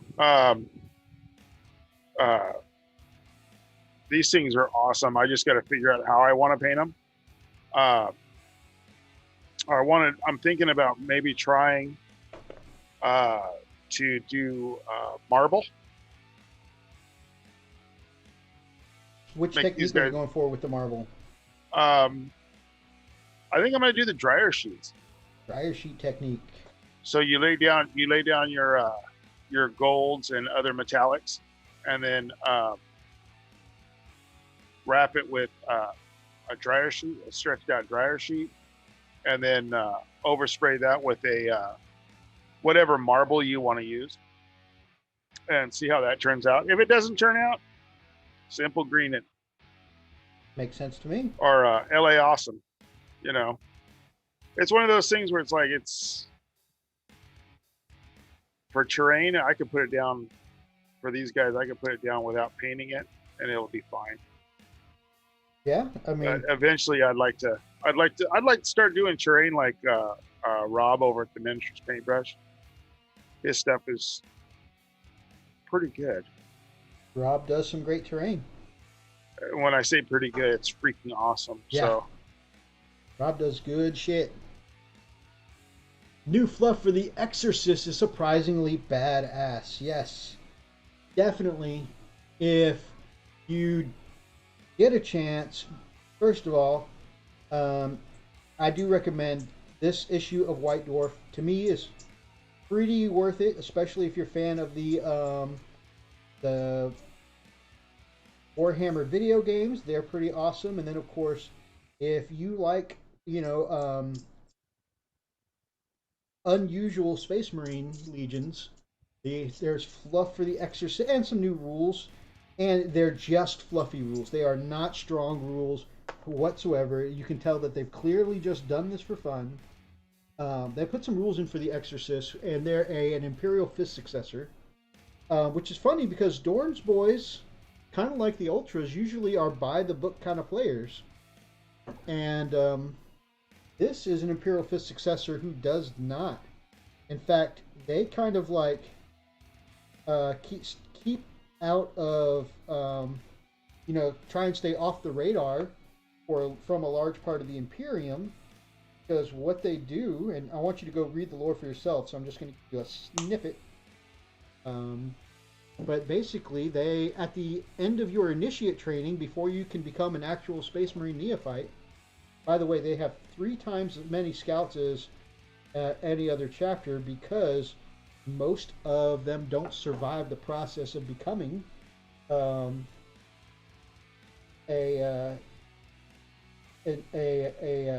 neophyte. Full-fledged Marine. Yeah, because what they do is they invoke a demon to possess your body, and let you spend 3 days possessed by the demon, so that way you understand your foe, the demon, and you can better be able to hunt them down, track them down, and kill them. And so every single Exorcist Marine is a former possessed. They're a former demon host, which makes them surprisingly badass. Wait a minute. Wouldn't they be Grey Knights? Except for Grey Knights hunt demons, but they've never actually experienced being a demon. And the Grey Knights are all, psychic, so they use their psychic powers to be specially tuned to hunt and deal with demons. Right, but I thought the lore on those guys were they were Grey Knight successor chapter. The Exorcists? Because of that, yeah. Because of what they were. So these guys have been now, I don't know if they've rewritten it, but these guys are now confirmed as Imperial Fist successors. Well, damn it. Which, of course, now locks them to, like, Imperial Fist rules and stuff like that. Well, certain ones.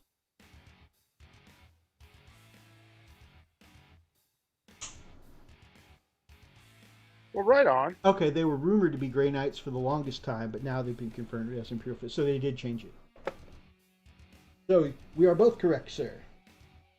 Well, don't ever tell me I'm correct. It's going to go straight to my head. And then I'm going to be telling everybody how right I am.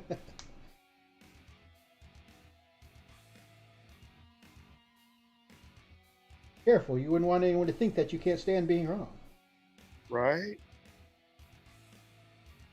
But dum.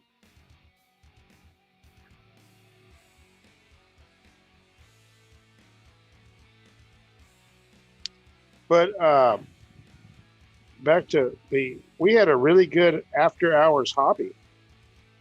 We did. Last week. I know you were on till about 2 a.m. And then we kept going till almost 3 a.m. our time. We had quite a few people in the chat last week. Oh, did you? About 6 or 7 of us in the chat. Pretty cool hangout. Nice.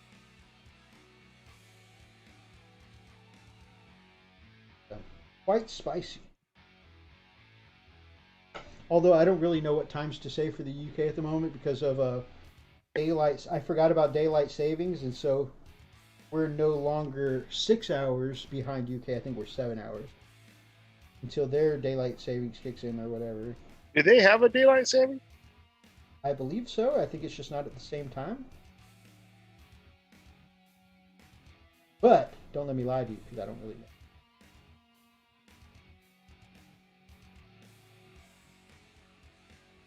Marcos Castellanos, the new White Dwarf, has the new points, right, Brother Archer? Good evening, my brother. He says, "Wah." Brother Marcos, see you, my man.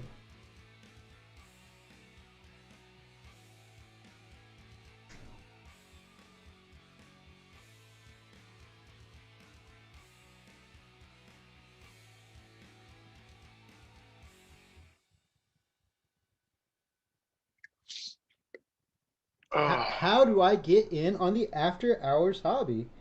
Man, you just got to send me a message, let me know you're interested, and I just send out the links. Also, I often post them up on the the links on the Frost and Fist Facebook, on the Facebook page for Frost and Fist. So usually anyone that follows us there can get in. And I sometimes even post it up in the Edict Beer Wargamer Unification group, and I almost always post it in the Discord for the Chilling Wargamers. So I posted up in a few places, but man, you just since we're Facebook friends, man, you can just send me a messenger request, and I'll make sure to send you the link. Let's just face it, it's not an exclusive club. We wish it was, but it's not. So it used to be exclusive, but with our Patreons and whatnot. But then, since we've been doing this a while, we decided to include more people and just make the chat a little more exciting.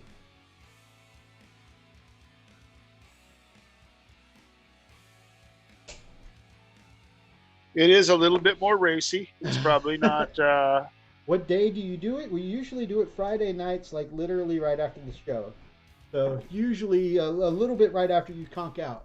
I know you're usually up all day Friday, and then you gotta, because you've been working the overnight shift. That's about the time when the strippers get off. I mean, when people get off of work and they can show up.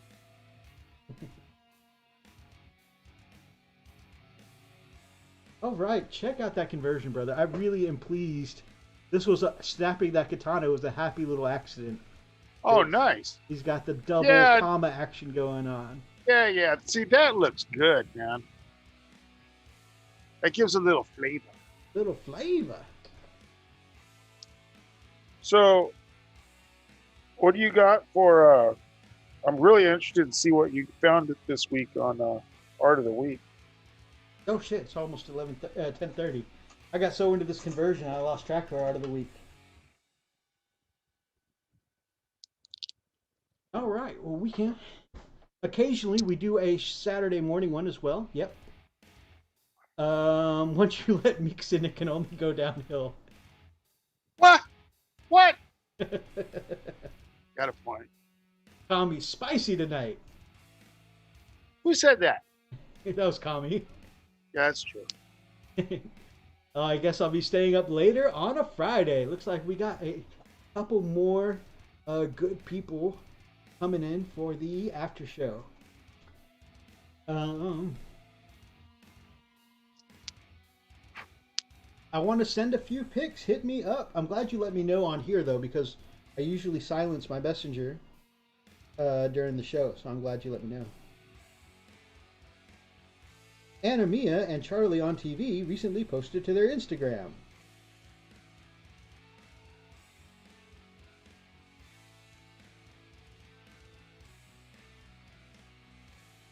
And that is a Slave Leia cosplay. Spicy.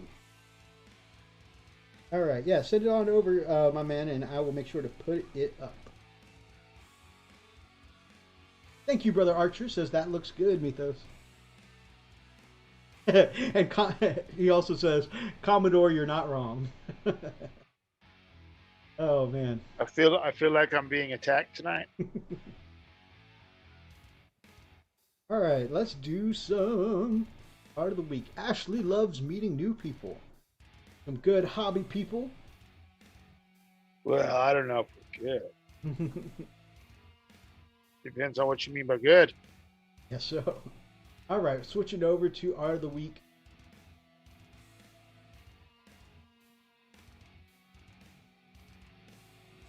Where did we end off? That is, there we go. Y'all pay no mind to the prawns open in the other tabs.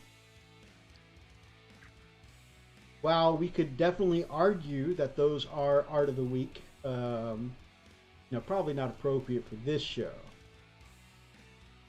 Back here, this is where we checked out the art from Gamers with Coffee when they were some of our fantastic guests. All right, going in. We're going in hot. Now, I usually let Freak do the pronunciations because I'm terrible at them. Yeah, I'm not going to do it. Argoth, I think. I don't get paid for this one. All right, so you can see here.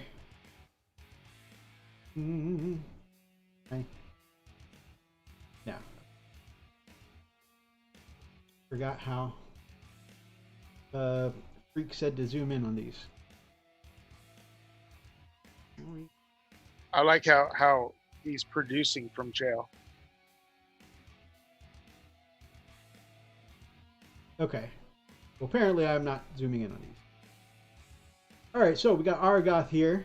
You can see this is a Custodes Dreadnought. You know, I hear this both way a lot. Let me know in the comments section if you say Custodes or Custodes, because I hear it both ways a lot. As Sean Spencer would say, I've heard it both ways. So, the so this is a Custodes Dreadnought. This person says this is the chapter master of his Blood Rose Space Marines. Very cool. So I wonder what this is a stand-in for. Now, one of the things, though, if you just look at that shoulder, I love the power weapon effects here. I love the way the armor looks. I love the way the white helmet pops out against the black and gold. But take a look at that shoulder pad. We're going to look at a close-up of that here in a little bit. You see, I got to go to my phone. Wow. Do not exit out of Messenger. Oh, man. Proper professional. Proper professional. Yeah, see, that rocks, man. I'm looking at it on my phone, so it's kind of hard to... All right. So again, you can kind of see this zoom in here, and it's kind of the same thing I was mentioning on the shoulder pad. It's got this kind of starry night sky effect here on the leg plates. You know, the shift of the night sky from like black to blue to the purpley, and it's got the stars scattered around. Freaking gorgeous work. Yeah, it is. Also, I like how they kept not only the casing, but like the barrels and everything on the bolter on his arm black, kind of like a modern firearm. I've always thought about doing that because if you look at, you know, firearms in the modern age here, you know, most of our weapons are black. I mean, there are chrome weapons out there, but they're not as common as, say, a solid black handgun or rifle, you know? Well, and that's, I mean, let me know in the chat, what do you guys use for, because there's times where I want to do like a traditional blued, a rifle blue gun, and I can't figure one out that actually looks good. I've thought about doing like the metallic black, like you were showing us in your war color set earlier. Yeah.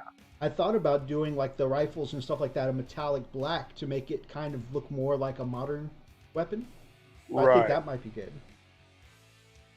We'll definitely be checking that out. Let me know. Like, I'd love to see pictures when you do that because oh, that's the other leg. Again, just really incredible work. But yeah, I really think a metallic black on some weapons would look cool, especially for like a stealth unit like Scouts or Reavers, you know? You know, I think a stealth unit would like to have their, you know, a black for their weapons instead of, you know, a chrome weapon. I really love the way they did the stars in the sky in this. And it's like a little mural on each leg plate. It's incredible. It's colossal. Yeah, it reminds me of how people do the infiltrators with the camo cloaks. Oh yeah. And this is the close-up of the shoulder pad. This one I really like because they did add in the purples and the pinks. Oh, and you know, I didn't catch this before when I saved this picture. That is a freaking skyline. That is a free-handed skyline complete with windows with lights in them on the horizon of this starry night sky. Shut up. That's incredible. Holy crap. I 100% recommend it. As we always say, whenever you see something you like on Art of the Week, go over to Instagram, give them a follow, check them out. And Aragoth here has done a phenomenal job. Who freehands a city skyline onto the shoulder pad? That's incredible. Well, apparently this guy. I mean, that's... Yeah. Can't argue with that. That guy's got results. And then I feel like he's done such a good job on the leg plates and the shoulder pads. You almost like don't even notice how good the simple shit is. Like just look at how many tones you can of color you can see on the gold here. Look at that sparkle you can see in the eye of the dreadnought. You know, like the other stuff is well executed, but your eye immediately, you don't even appreciate all that because your eye immediately goes to how badass this. This guy's just showing off. He's flaunting his painting skills at us. Bastard. All right, time to start the weekly bonfire. I'm going to jump over because our brother Marcos Castellanos sent us the hookup on some badass pictures. Love, love, love his orc work. It's so good all the time. Check out that kill cannon there. I love the bumper he's got on here, the little dozer blades. And the guy's using, that's something I never considered. There are orcs riding from the bumper to the dozer blade here. And just got their big shooters out shooting, using this as a little firing platform. That's cool. Got a Land Raider base here. Done the extra armor on the Land Raider as the checker march. That's brilliant. Love the orc logo. Is that freehand, Marcos? Love the rust effect here. Perfect weathering. What is he using on rust effects? Yeah, Marcos, let us know what you use for the rust effects, my man. It's really cool, and I like how you've taken this Land Raider, but this is all scratch built, man. He took plastic card and added up like all these barriers and stuff like that. Well, So that's cool. amazing. You're too good for this show. Leave now. I gotta hop over and see what he says because I gotta know.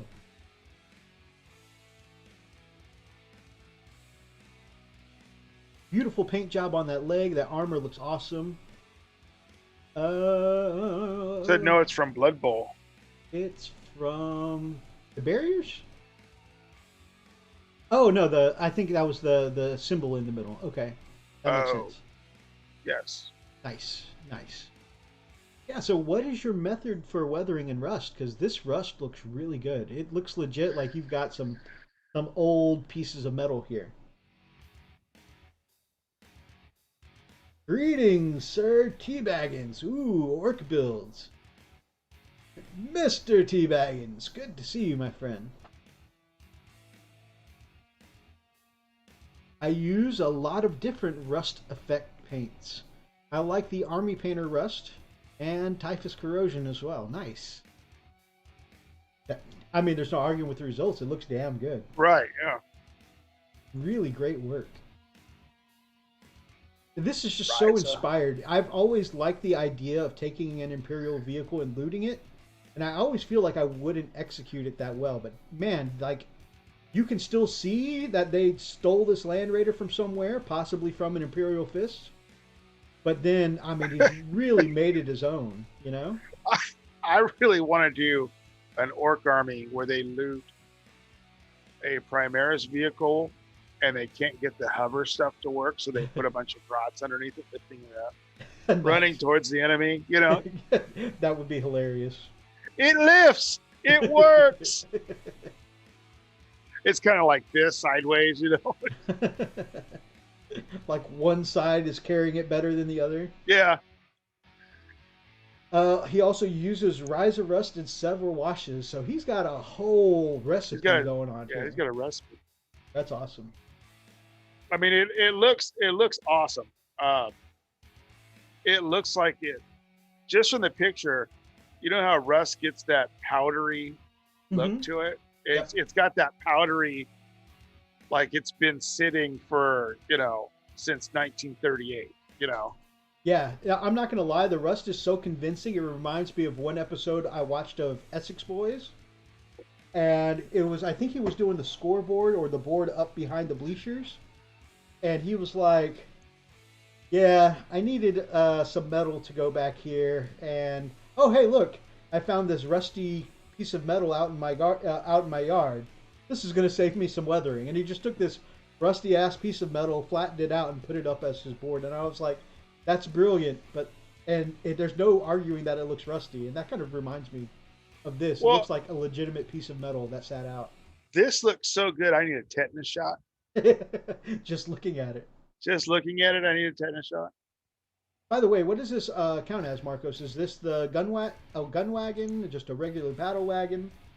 That long ass barrel could almost be a cannon wagon, which I've been really interested in lately, actually. I'm definitely feeling a cannon wagon. So, I've looked at the Forge World website has been out for weeks for the Super Cannon to upgrade to a cannon wagon. So I'm really considering just getting my hands on a Basilisk from the Imperial Guard and using that big ass cannon as my super cannon to convert up a cannon wagon. Let me know what you think, my fellow orc brethren. Gosh, they look so good. Again, love your checkers. Love, love, love the extra. Just like, I mean, what honestly, and I mean this in a good way. What honestly looks like junk that the orcs picked up and just nailed to the rest of this contraption, like the truck doors. Like, this is the door to our fort now. You know, they climb up the little ladder here, and they go with the door to their fort. I have a question for him. Good sir, when you look at like an old pickup truck that's been sitting in a field for so long and it's still got paint, but you see like the rust has gone underneath it and lifted up the paint, and it's all kind of orange peeled and crinkly and stuff, and then you got it coming out. How would you do that?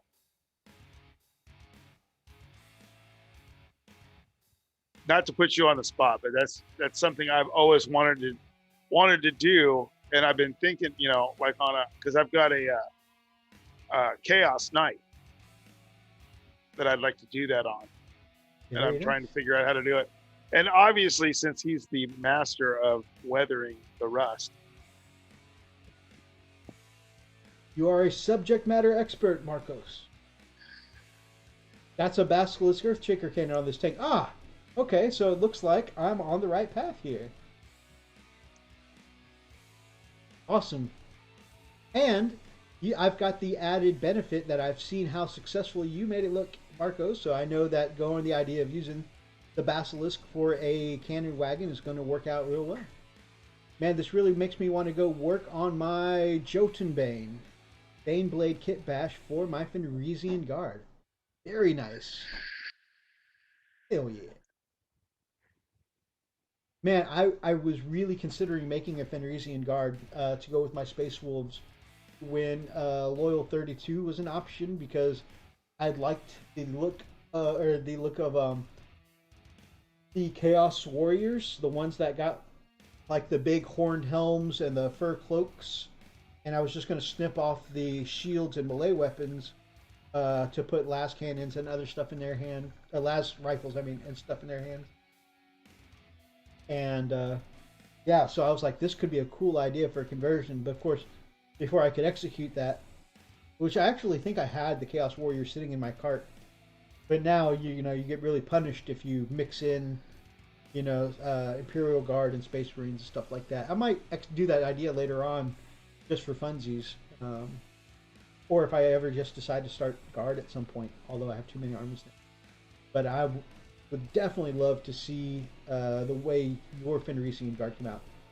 Are you also Sir T Baggins on like Instagram or whatever? Because I would love to follow that project and see how yours comes out, man.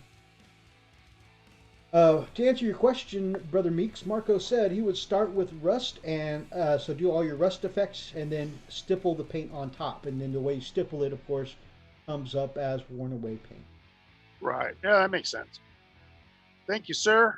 I could definitely see that working especially well with the stippling effect from those Artist Opus tutorials that you sent me. Really, yeah, there you go. Stipple away. All right, back to some more Art of the Week. Oh, by the way, incredible submission, Marcos. Thank you so much for sending that to me. Guys, we absolutely love when you guys participate in Art of the Week and send us, lots of people send us artwork that they found on like Instagram or Facebook that they particularly like or enjoy that they want to share with other people. And of course, that's what we're all about. We want to share what we enjoy about the hobby with other people, what inspires them. And then some people send in their own work and just to share, their excitement and their progress. And we love both of those things. And I heard somebody say before, I don't know if my work is good enough to put up on Art of the Week, and that's definitely not what we're about.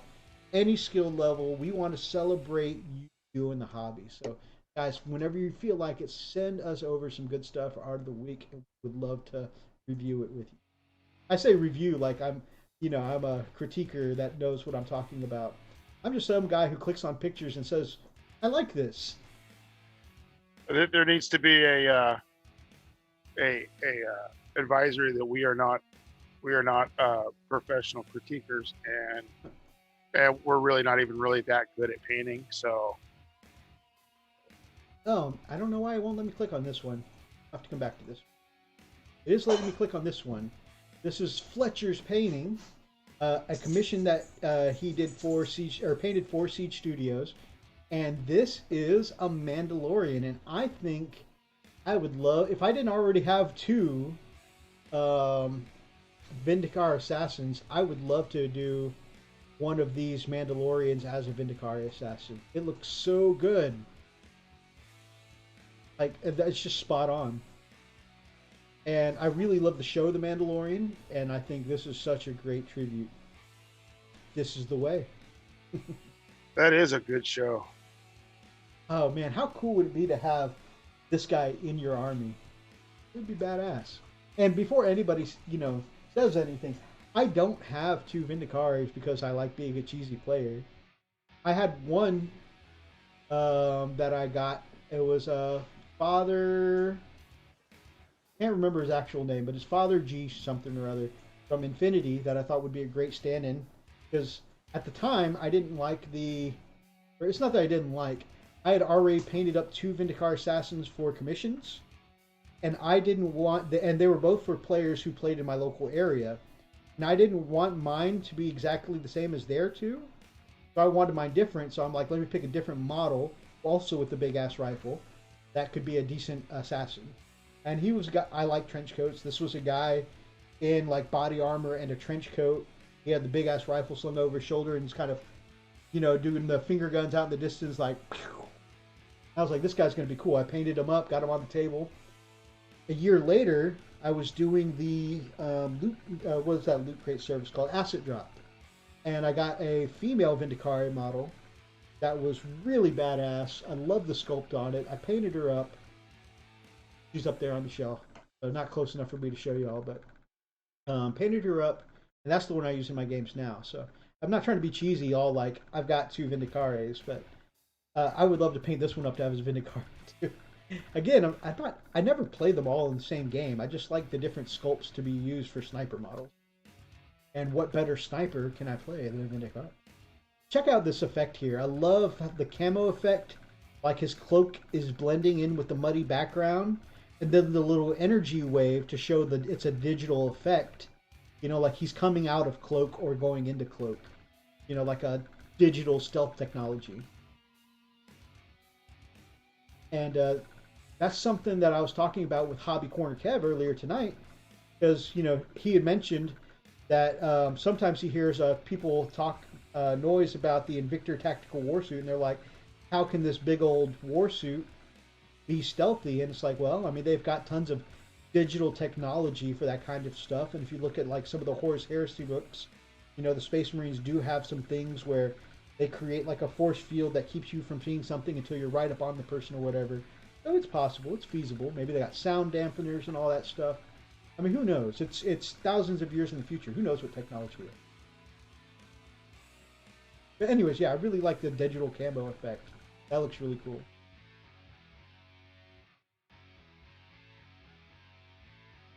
Hello to all. We've got Brian, the mini Warmutt. Sir Teabag, it says, I've been using Skitarii heads for the Viking helm look. Very cool.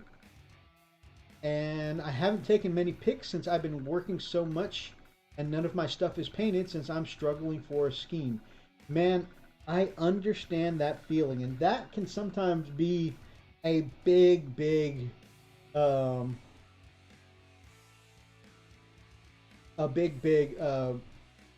obstacle in the hobby to get past is, trying to struggle to think, how do I want to paint this? Trying to work out your scheme. I totally understand. Brian, my brother, great to see you. And seeing you've been cranking out quite a few vids lately, and of course, I love seeing the extra content from you. How are you tonight, my brother? And do you have tacos? And if you do have tacos, did you bring enough for the class?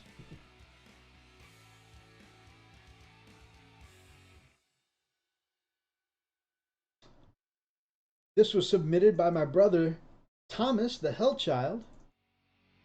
Another one that is not letting me click on. And click on this one, yes. I'm going to try reloading this.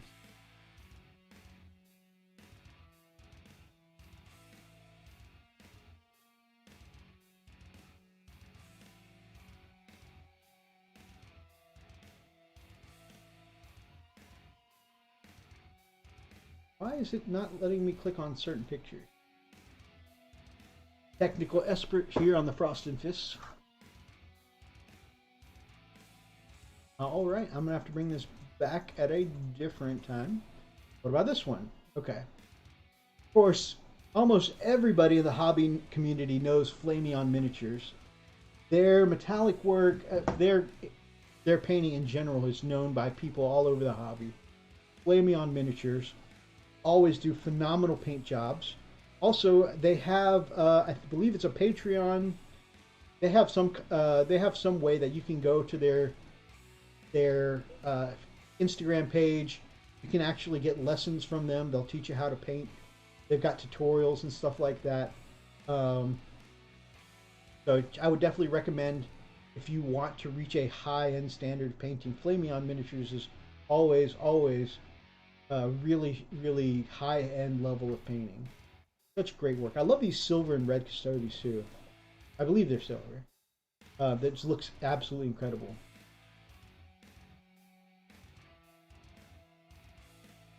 Finished my Custodian. I know it took forever, but all the final photos and the video presentation, I think they're saying that the rest is on their Patreons. Check them out. Like I said, always brilliant work from Flameon. Double checking to see where my brother got you.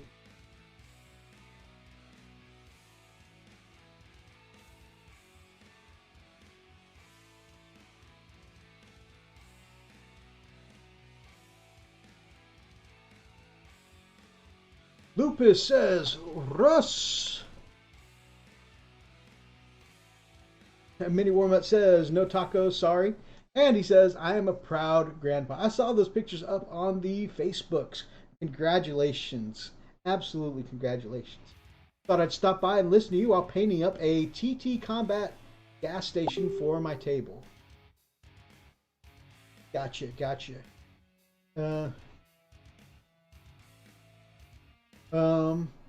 That's cool. I really like all the terrain work you've been doing lately, so I think that's going to look great.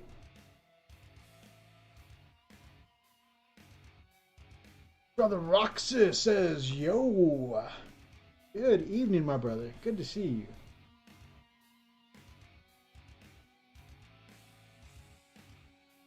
you. Everybody, make sure that you wish the Mini War Mutt congratulations in the chat. Brand new grandpa, and I know he's really excited. What the heck? I am having some problems with Messenger today. I saw earlier that Messenger and a bunch of other messaging services were down earlier today. I don't know if that's related to some of the Messenger problems I'm having today. But yeah, I'm going to have to skip some of these pictures for now, but I'll come back to them a different week. So check out this Wolf Guard by Stanislav, 1983. Person's close to my age. Pretty cool effect here. So it kind of reminds me of He-Man. They've got the shoulder pads. They've got these spicy wolf claws here. They've got the Thunder Wolf. They got the legs. Bare-chested. That's why it reminds me of He-Man. And check out these hand-painted rippling abs here. That's awesome. Every muscle popping and flexing. I told them not to make that video of me. I was just about to say, just like my thumbnails of our brother here posing for Chippendales. That's right. Someone's got to take over Freak's spot. Just another side view. You can see a little more of those frost claws there.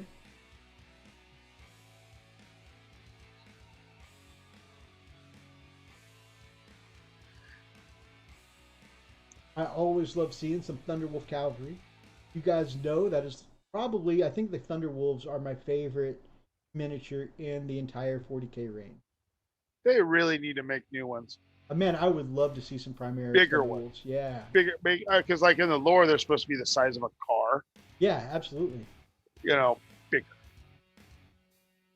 Like Primaris size. I don't know why, but a lot of these not letting me click on. This Redemptor here, best 4 minis. Love, love, love this Redemptor. Love the shield here with the robe, or with the cloth draping down. The chipping you can see on the metal here. The shading looks, I mean, super sharp. Love the glow effect. Really sharp work. Basing looks good. Looks real good. You know, that's one thing I do want to learn how to do. What's that? Eventually, is glow effects. You know, like you'll see some of these guys will help be holding a lantern, and it glows back on them. Yeah. So absolutely. you've got the cold colors behind them, and you got the warm colors in front of them. Oh yeah, those where they do the hot and cold colors on the same miniature always looks really awesome. Yeah. Again, you can see the better effect of the shading here, and of course, my favorite part, the Tau drone on the bottom, getting ready to be stomped on. That's my favorite part of the entire miniature. So, just crunch, just right there, just lift, crunch. See, I don't know why. Why are you such a hater? That's just me. That's just me. I got salt in my veins. You know, it's Especially funny. for the Tau. My reputation has gotten so strong that even my daughters have started making the jokes of like my wife's like, honey, make sure you get some salt from the store, and my daughters will go, Daddy's already here. I dig it. So, are your daughters ever going to start building? I don't know. Like they off and on seem interested. I had them start on a couple Space Marines at one point, and if they get interested again, you know, I'm happy to get them in. Like I said, think we're gonna have to send 2 boxes of start collecting Tau. oh no. Oh, don't say. I'm not even repeating that. Oh, Christmas presents. Oh. Christmas from Uncle James. Uncle Meeks. Oh, cool announcement. So my son plays Necrons, and he started with Chaos. And I say plays Necrons very loosely. He collected, builted, did all the beginner classes at his local GW, and he had just finished painting his Necrons, like literally right before lockdown. Like the day of his first game was the day his city went into lockdown, and he couldn't go to the game. It's unfortunate. But he called me yesterday and told me that he had just picked up, just started Eldar. I thought that was pretty cool. So, some space elves. Heretic. The spawn of mythos. Nothing but heretics. Where's Zane? I love the close-ups of the shipping here. And I think one of my favorite things that I like about this Redemptor is the vibe it gives me. Seeing, like, right here, the one red stripe on the panels here, and the weathering and the scratching gives me vibes of the original Robotech or Macross. You know, Rick Hunter's very first Valkyrie was the same kind of color scheme, and it used to look beat up and all scratched up and stuff like that after a battle. And that was my first anime ever, was watching Robotech, watching those Valkyries. Very cool.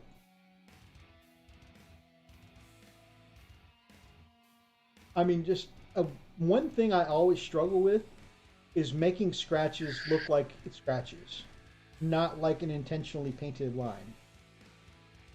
And I think it's just I don't get my lines thin enough.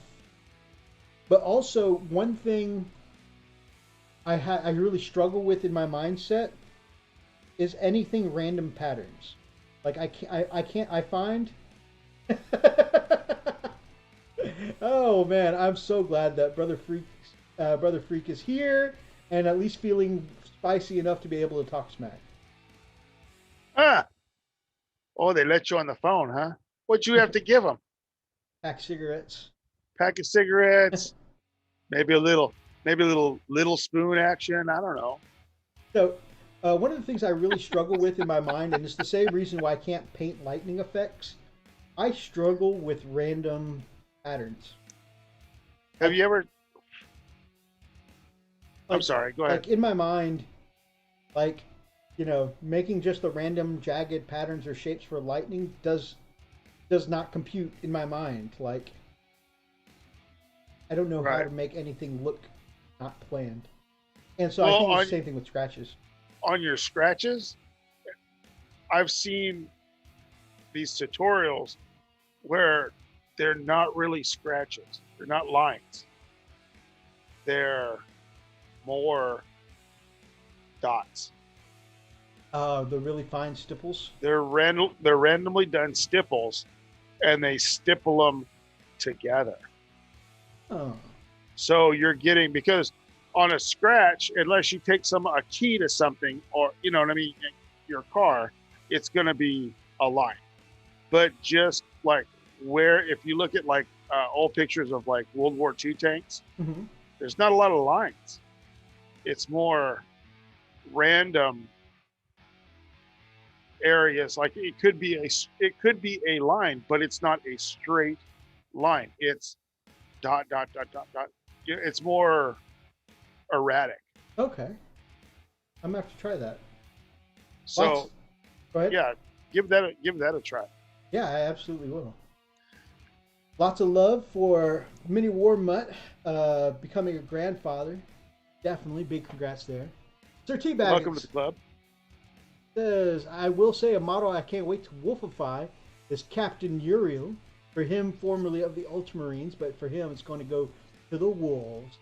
Got him in the mail recently, and find his boots the funniest, as if he has Ultra Air Forces or Ultra Nikes, since it's logoed on the heel. That's funny. Is that guy who looks like that character from Tropic Thunder that Ben Stiller played, had that funky haircut? I am not sure. Oh, Freak is also a proud member of the Grandfather Club and wishes Mini War Mutt congrats. I love Freak says, shut your mouth, Meeks, about getting the girls, the thing you said. Their teabag. That who must not be named. That must not be named. I have a kit bash I'm planning when I can get my hands on a set of Cav to get the 3 big hulking Skaven and fur them up and replace their heads with the Cav heads. I've seen a conversion of that, and they make really cool werewolves that way. And I personally love the Thunder Cavalry aesthetic, but I can see not a lot that some people don't like that aesthetic, and they like to do the werewolf thing instead. And I think those are some really badass conversions.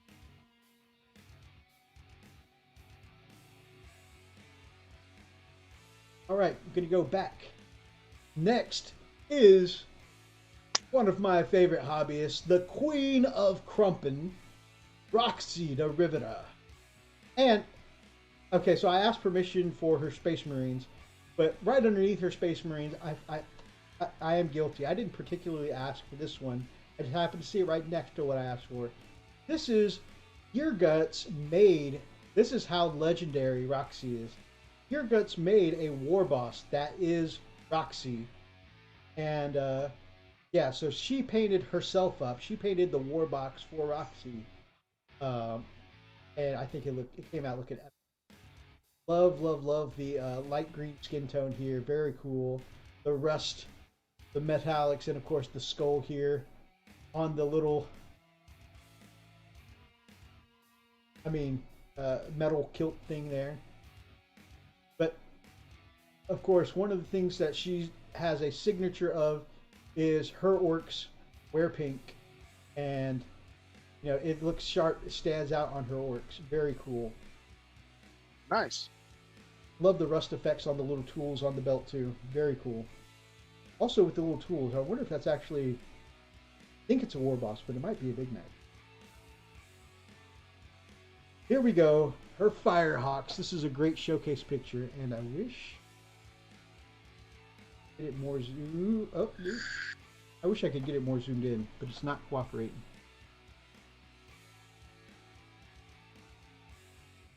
All right, but her Firehawks here, looking spicy on the backdrop here. They've definitely got the orangey yellow fiery glow, and you can see a little bit of freehand on the knees, the legs, of some flames there. So extra spicy. And I do have one. It's not her completed one, like in that nice backdrop there. But I do have a little bit of a closer one, so you can actually see all the freehand. Got it on the freehand on the knee pad of the arrow that the Marines have sometimes. The flames on the leg, the flame on the knee pad here. Nice. Fiery, very spicy. Amazing work by the Queen of Crumpton. I love, we were in Kev's chat earlier on the Hobby Corner, and he's like, you can tell by her name she does orc-related work. And she's like, hey, I don't just do orcs, boo. Let me show you what I got. Okay, she didn't say it like that. That's just me putting my spiciness on it. And boom, drop some pics into pickle jars, Discord, and check out these badass flaming Marines. So I thought it was awesome. This one, and there, I have one picture with the name on it because this comes from Facebook. So we'll get to it in a minute. But I really, and this is still, a lot of these are still work in progress, but I was just blown away by these works. So these are knobs, and let's all take a look at the knobs. Everybody admire the knobs on the screen. Take that as you will. But I love that the skin tone is the darker orc skin tone, and the really bright, vibrant green is the armor and everything. And really, this is why I do my skin tones the way that I do with that vibrant, yellowy green, is because it pops. It's vibrant. It's eye-catching. It's gorgeous. This person has juxtaposed that on me and done it on the armor where I normally do that on the skin. And I'm looking at this on Facebook, and I'm so admiring of what he's done. I'm legit mad because I've already painted about 2,200 points of orcs. Like, I wish I had seen this 2,200 points ago. This is awesome. Somebody's a little excited. Yeah, I'm a little jealous. I'm straight up a little jealous. Like, my army could, and I was just talking, I think, with Freak and with Pale Orc and Big Mac Danceful. I talked to all of them about this. One of the things I'm struggling with my orcs right now is doing vehicles, because I offset the dark color scheme of the Goths by doing extremely vibrant and eye-catching skin. Well, there's no skin showing on a vehicle, of course, because that would be weird. But unless you're Slanesh. Unless you're Slanesh or Nurgle or something. But still, that's still weird too. But so I'm struggling to make the vehicles look interesting because there's not that vibrant, eye-catching skin. This, by juxtaposing them, solves all that problem. And man, and you'll see when we come up in other pictures here, the vehicles look awesome. And man, if I had seen this then, this is a color scheme I would have gone for. This is so amazing. It is nice. This is how it looks on a vehicle. Look at that. Like Bruce Leroy, it's got the glow.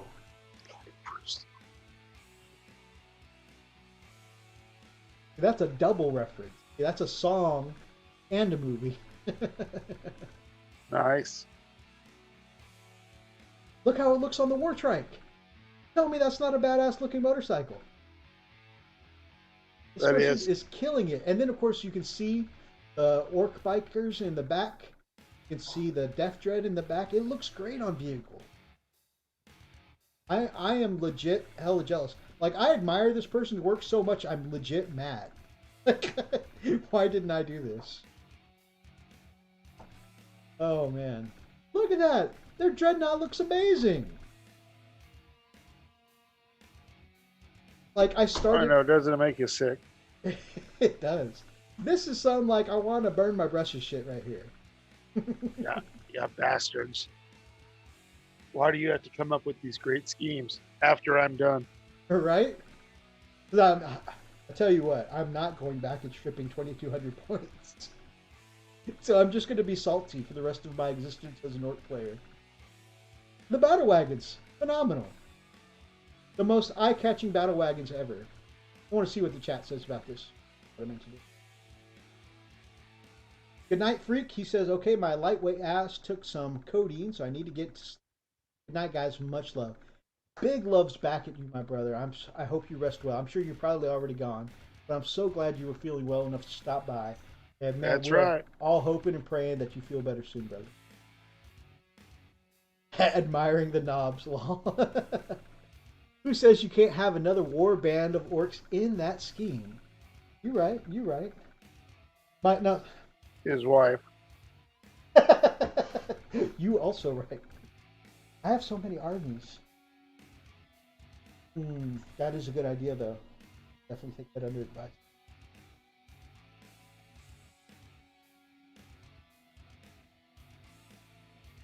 Oh, man. So good. Guys, let me know in the comments below. Have you ever admired someone else's army so much you were legit mad? Have you ever felt as salty / loving as I am right now? What day is it? Oh, good answer. I mean, when I look at freaks and Commodores, the way they paint yellow, it's like bastards. Bastards. So good. I can't wait till I get to this person's name so that way I can give them a shout out, because legit, I'm enthralled with their work. Look at the jet. Freaking Daka jet looks amazing. Oh no, that's a Wazdaka.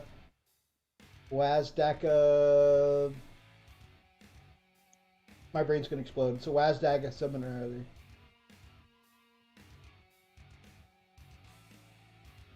Oh, my brain's gonna explode. It's a Wazdaka something. Okay, so this is Anthony Monica Samuel. And this is posted in the 40K Orc community. So you can go to the 40K Orc community on Facebook. You'll be able to see the amazing orc work by Anthony Monica Samuel. By the way, there is a legit fantastic orc community. You know, I was talking earlier today with Kev. Some of the 40K communities on Facebook are extremely friendly and welcoming. And then there are some that you're almost afraid to post some shit in because, you know, some of the responses can be straight up toxic. Right? This right here is honestly my favorite 40K Orc community, because everyone, anytime I post anything on there, whether it's a question, whether it's my own artwork with orcs, they're just always welcoming and pleasant to talk to. I've never had a bad experience here. So go check them out, guys. Yeah, there's nothing wrong with that. And the last one, that Dreadnought. Good. Oh man, that just looks so good. Anthony, my man, straight up jealous. I'm sure you'll probably never see this video, but man, I admire the bejesus out of your artwork. Speaking of things that are just ridiculously good, the brilliant Flight of the Phoenix, who is usually here in our chat, submitted this, and damn it, I snapshotted this page. That way I could give credit, and I just realized this is David, but I don't know David who to credit. Okay, well, I have another post by them. Hopefully their name will be on that too. But this is all Reaper paints and all freehand. This is legitimately like a canvas painting that should be in a museum on the cloak of a mini. A freaking sunset with multicolors on this cloak. A whole beach scene. It's horrible. A whole ass ocean. It's horrible. Crashing horrible. waves. Damn her. Like, all right, guys, let's all pass around the gasoline. We'll start the brush burning now. A little bit of a cleaner pick there. Brushes? I'm burning minis. What are you talking about? Incredible. I'm going to jump down a little bit, see if I can get their other one to see their name. Dave. Okay, so we do have the name here. David Gustav Jansen. All in the Reaper Miniatures group. So if you go to Facebook, check out the Reaper Miniatures group. You'll look for the work by David Gustav Jansen. And again, another incredible freaking full-on mural on one miniatures cloak. Again, this is some shit that I feel like deserves to be in a museum. Look at that. They were inspired by Margaret Swick to add in the dragon here. That is some straight up Dragonlance, great Game of Thrones shit, like a whole scene. I think they're just showing off. Big kudos, David. That is phenomenal. Stop showing off. Keep doing that. Paint job actually reminds me of a skin from Borderlands 3. That's cool. Yeah, specifically the guy who made that cool Space Wolf War Mammoth pic I've seen all over Google. Nice. Bob Ross cloak. I'd buy that, right? That's what I'm saying.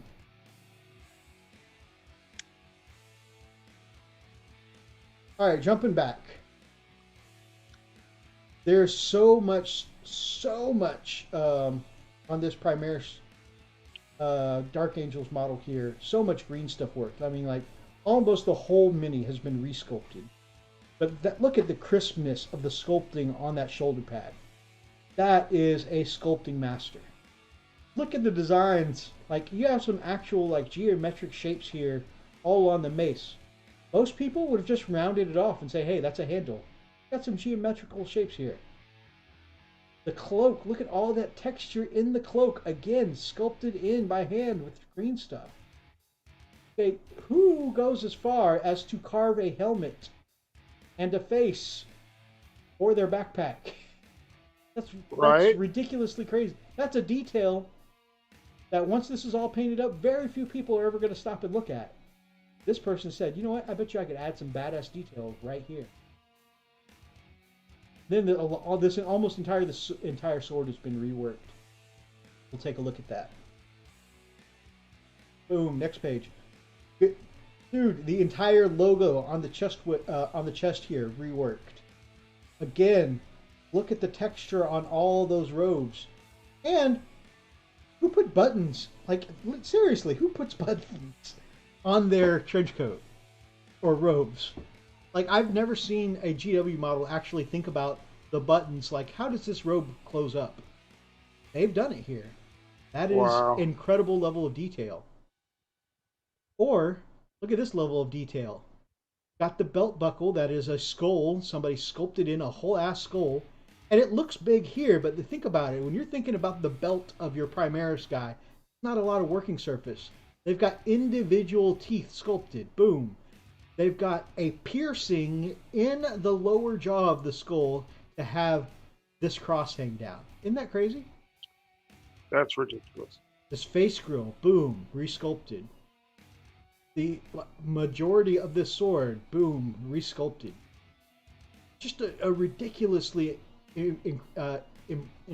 impressive amount of detail. Well, and that's one of the things I would love to be able to sculpt green stuff, but it's going to sound dumb, but it just intimidates me. No, I mean, I'm with you.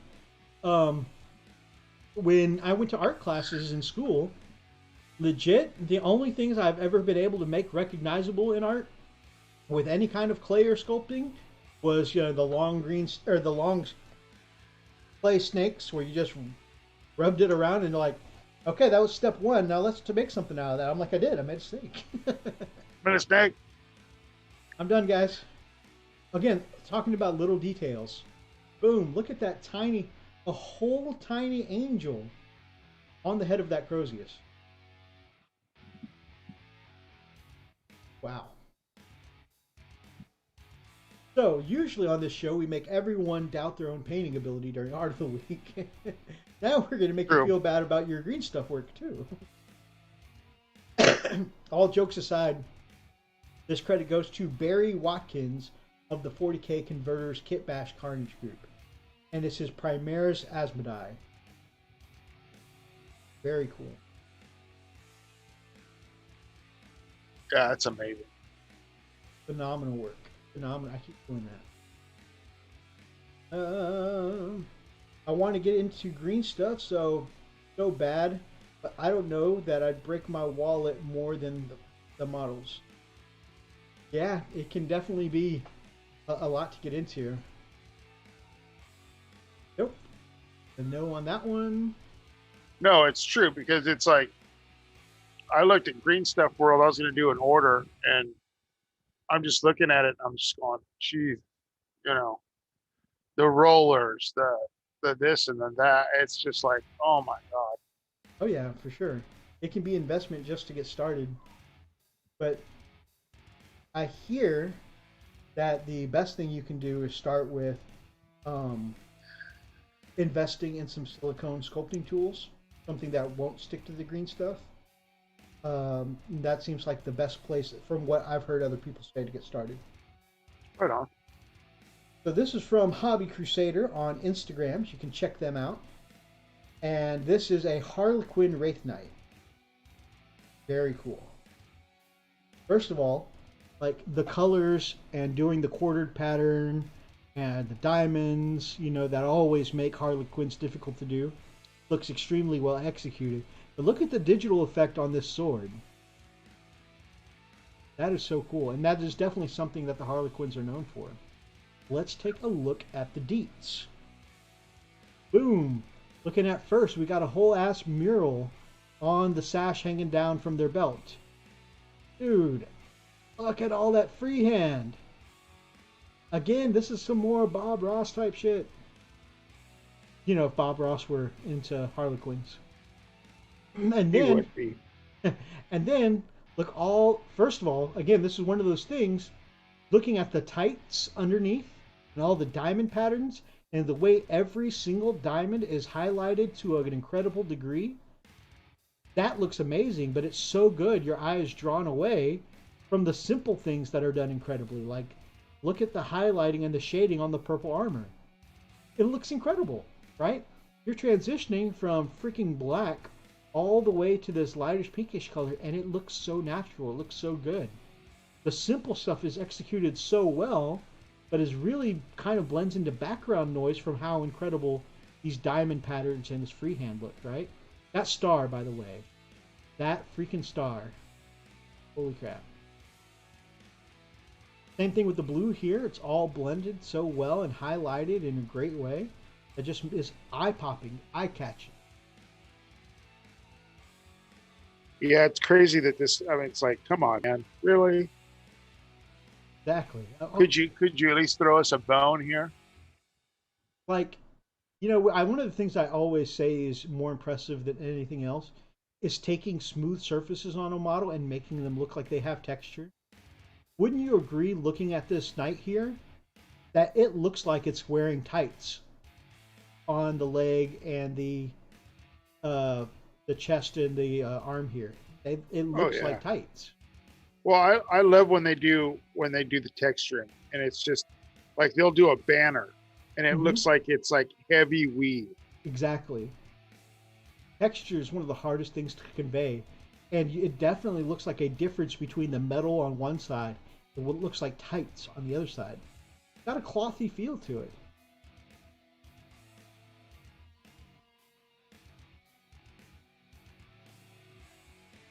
From the other side too, got the light side and the dark side, very cool looking.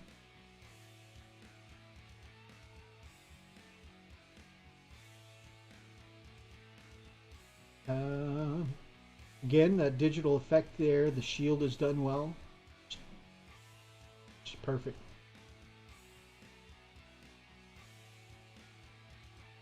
Oh, I didn't notice this before. This guy's standing victoriously on the shoulder pad of an Imperial Knight.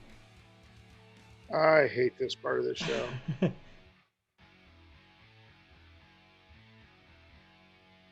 This guy's all boom bits. See who came out on top.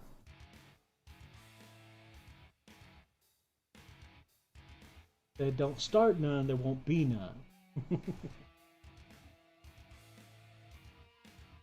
And that is everything I've got for Art of the Week. And we are actually over by 20 minutes.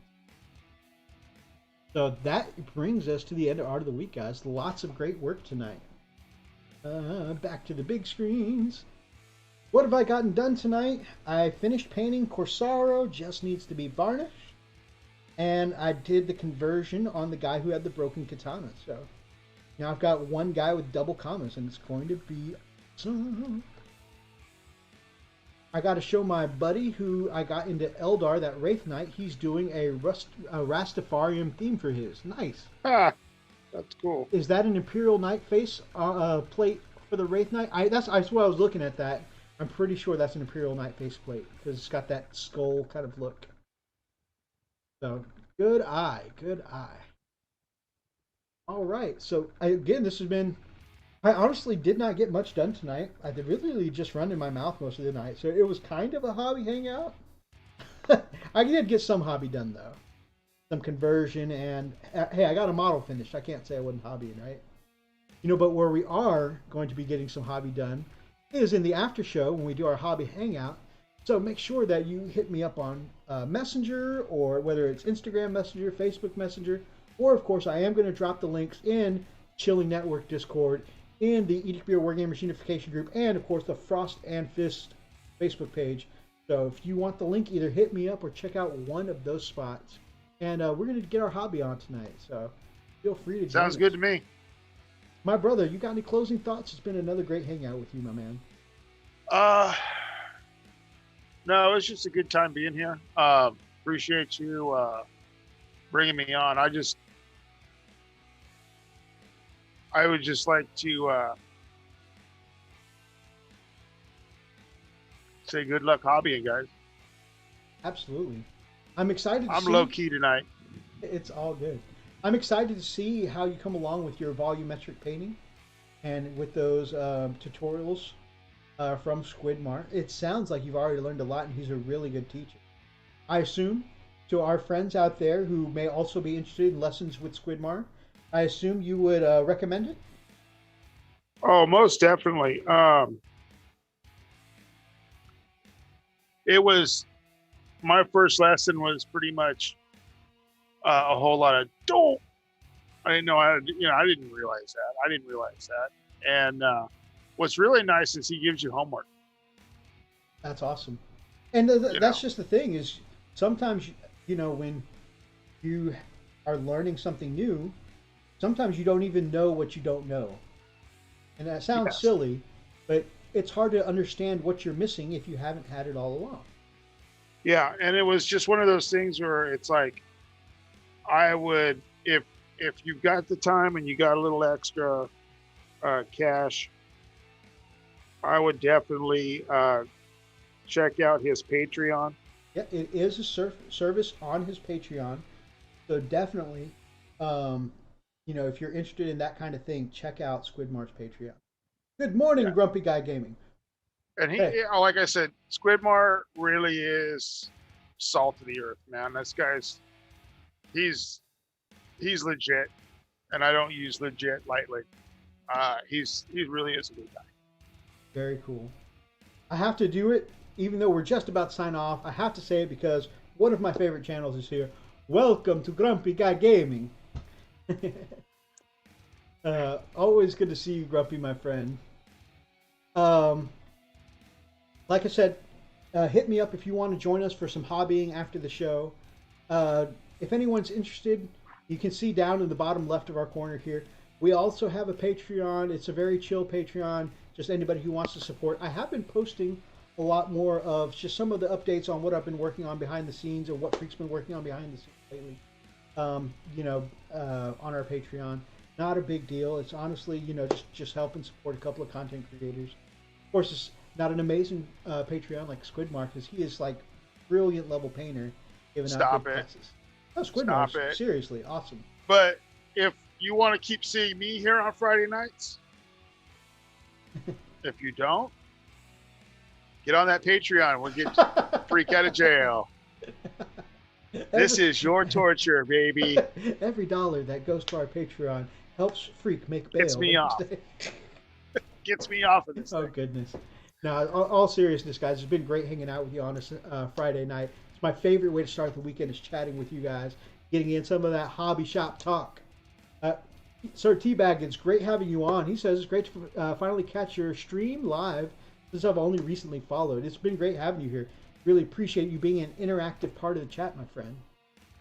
Guys, if you get the chance, I would definitely recommend going to the Hobby Corner Kev down in the description below, checking out where I got to guest spot on his live stream earlier. It was a great show. And I just recommend his live streams in general. They're great hobby chats to catch.